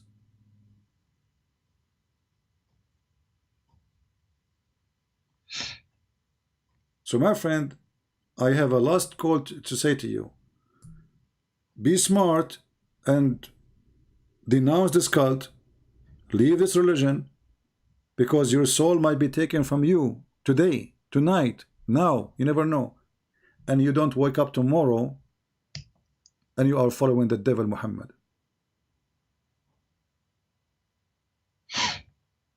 I'll definitely think about this. Okay, I cannot force you. Well, think about it as much as you want. And you have a PhD, so I trust your intelligence. I will be waiting for you to call me some other time when we go live on air. Sure. Right, my friend. And I'm not going to mention your name for your security in case you decide to leave Islam. But sure. I have an offer for you before you leave. Why we don't offer the sheikh who is going to answer you to call me and you join the conversation? What do you think? Definitely, I'll do that. Okay, because simply, let us say, you said he's a mufti, right? Yes. Okay. Yes. He's a mufti. I will show you that he is no match to speak to me for 5 minutes. Is that a good deal? But it has to be in a respectful way. I will speak to him in a very. You will be my witness. I promise you. Just tell me this is the guy. Just to know that this is not just an average person calling me. Call me, invite him with you, and I will speak to him way. And I will not say things like, you know, like about Muhammad. I will just keep it very nice. And you will see. Yeah, it has to be a knowledgeable debate, not like using bad words or anything. My friend, I always use knowledgeable. I don't use bad words. You know, I just express. I am being honest. When you know, Muhammad for me is a fraud. You know, Jesus, he said, either you say yea, yea, or nay, nay. So we as a Christian, we cannot say nice things about an evil man, because that will make us leave in Christianity then. So he want to debate me. He need to understand that this is a Christian person who refused Islam. He refused Muhammad to be a prophet. So for me, Muhammad is a fraud. Otherwise, why he is calling me, right? Yeah, no, that is perfectly okay. If you're saying something bad about some person, if you have reasons, that is not counted. The same as I did with you. Did I insult you? Did I say anything wrong to you? No. Okay. So I am, you know, if I am speaking to you in a such a way, why I will speak to him in a different way? Okay. And especially he is coming with you, so already I know that you are a nice person who is searching for the truth. And regardless you leave Islam or you stay, this is your business. For me, I do my part. It's up to you, my friend. You know, for me, the Lord, he taught us to teach the truth, and the truth will set you free. So we pray for this gentleman that the Lord will open his eyes. We pray for the Messiah to make his heart soften to see the truth. We pray that the Messiah will guide him, not a Christian prince. Christian prince cannot guide anyone. I am not here. I'm not the one who will guide you. The Lord is your guide, my friend. So we pray to the Lord that the Lord will open your heart, your eyes, and I am here just to share with you information which you do not know, just to make your way easy. I'm a logical person, and if I'm proven wrong, I have no regret or shame in accepting that I'm wrong. And if it is proven right, what you're saying, then I promise you as a man that I will leave Islam. Well, trust me, you will not find anything I said to you is not true. Let's see. All right. Take care, my friend. Thank you. Take care. Bye-bye. Thanks for your time. You're welcome. All right. Good I took his call, because I thought, you know, first time did not work, so I thought he is you know, playing games. As you see, you know, a person who is really searching for the truth, he will struggle. It's not easy. It's not easy, especially you are a person who grew all your life in such a cult.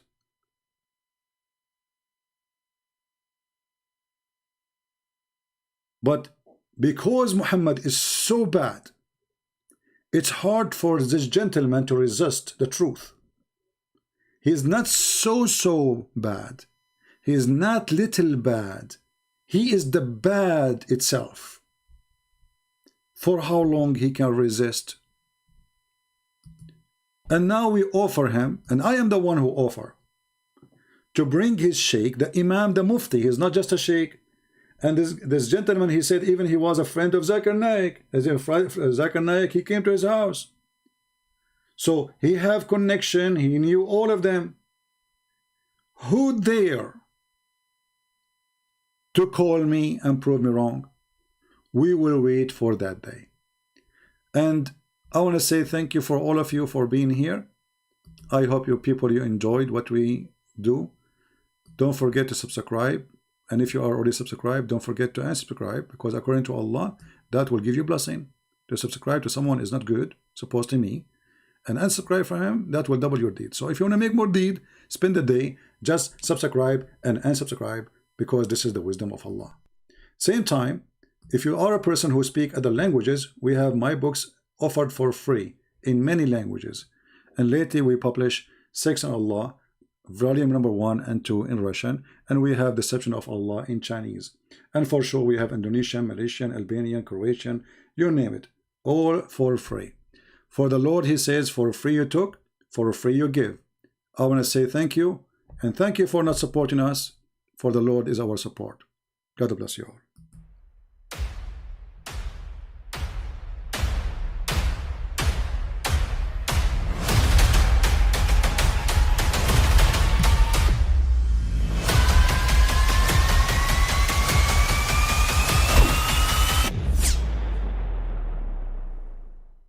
mean, again, he doesn't know who Gabriel is, right? Because he didn't come from an Abrahamic faith. The people of Mecca were pagan. Quran is mentioned. If this book was from other than God, they would have found in it many contradictions. If a book is without contradictions, that has no bearing on whether it comes from God or not. I've had phone books that are inerrant, but I certainly don't think God gave them. That we believe without understanding. The brother asked a very important question, that most of the scholars say that listening to music, watching movies, and most of the television programs, they're haram. So how can we have fun? Let me tell you, brother, at the outset that having fun is permitted in Islam as long as the fun is halal fun. That the standard narrative has holes in it. The Prophet tells us because Satan or the devil sleeps over our nostrils. Those who oversleep and not pray Fajr on time, Satan urinates in their ears. I really do think Jesus was crucified and that he really was dead and buried. He thought that he was a son of God in the sense that he was specially chosen by God. I think Jesus really did think he was going to be the Messiah, the future king of Israel. I mean, that is, after all, why they crucified him,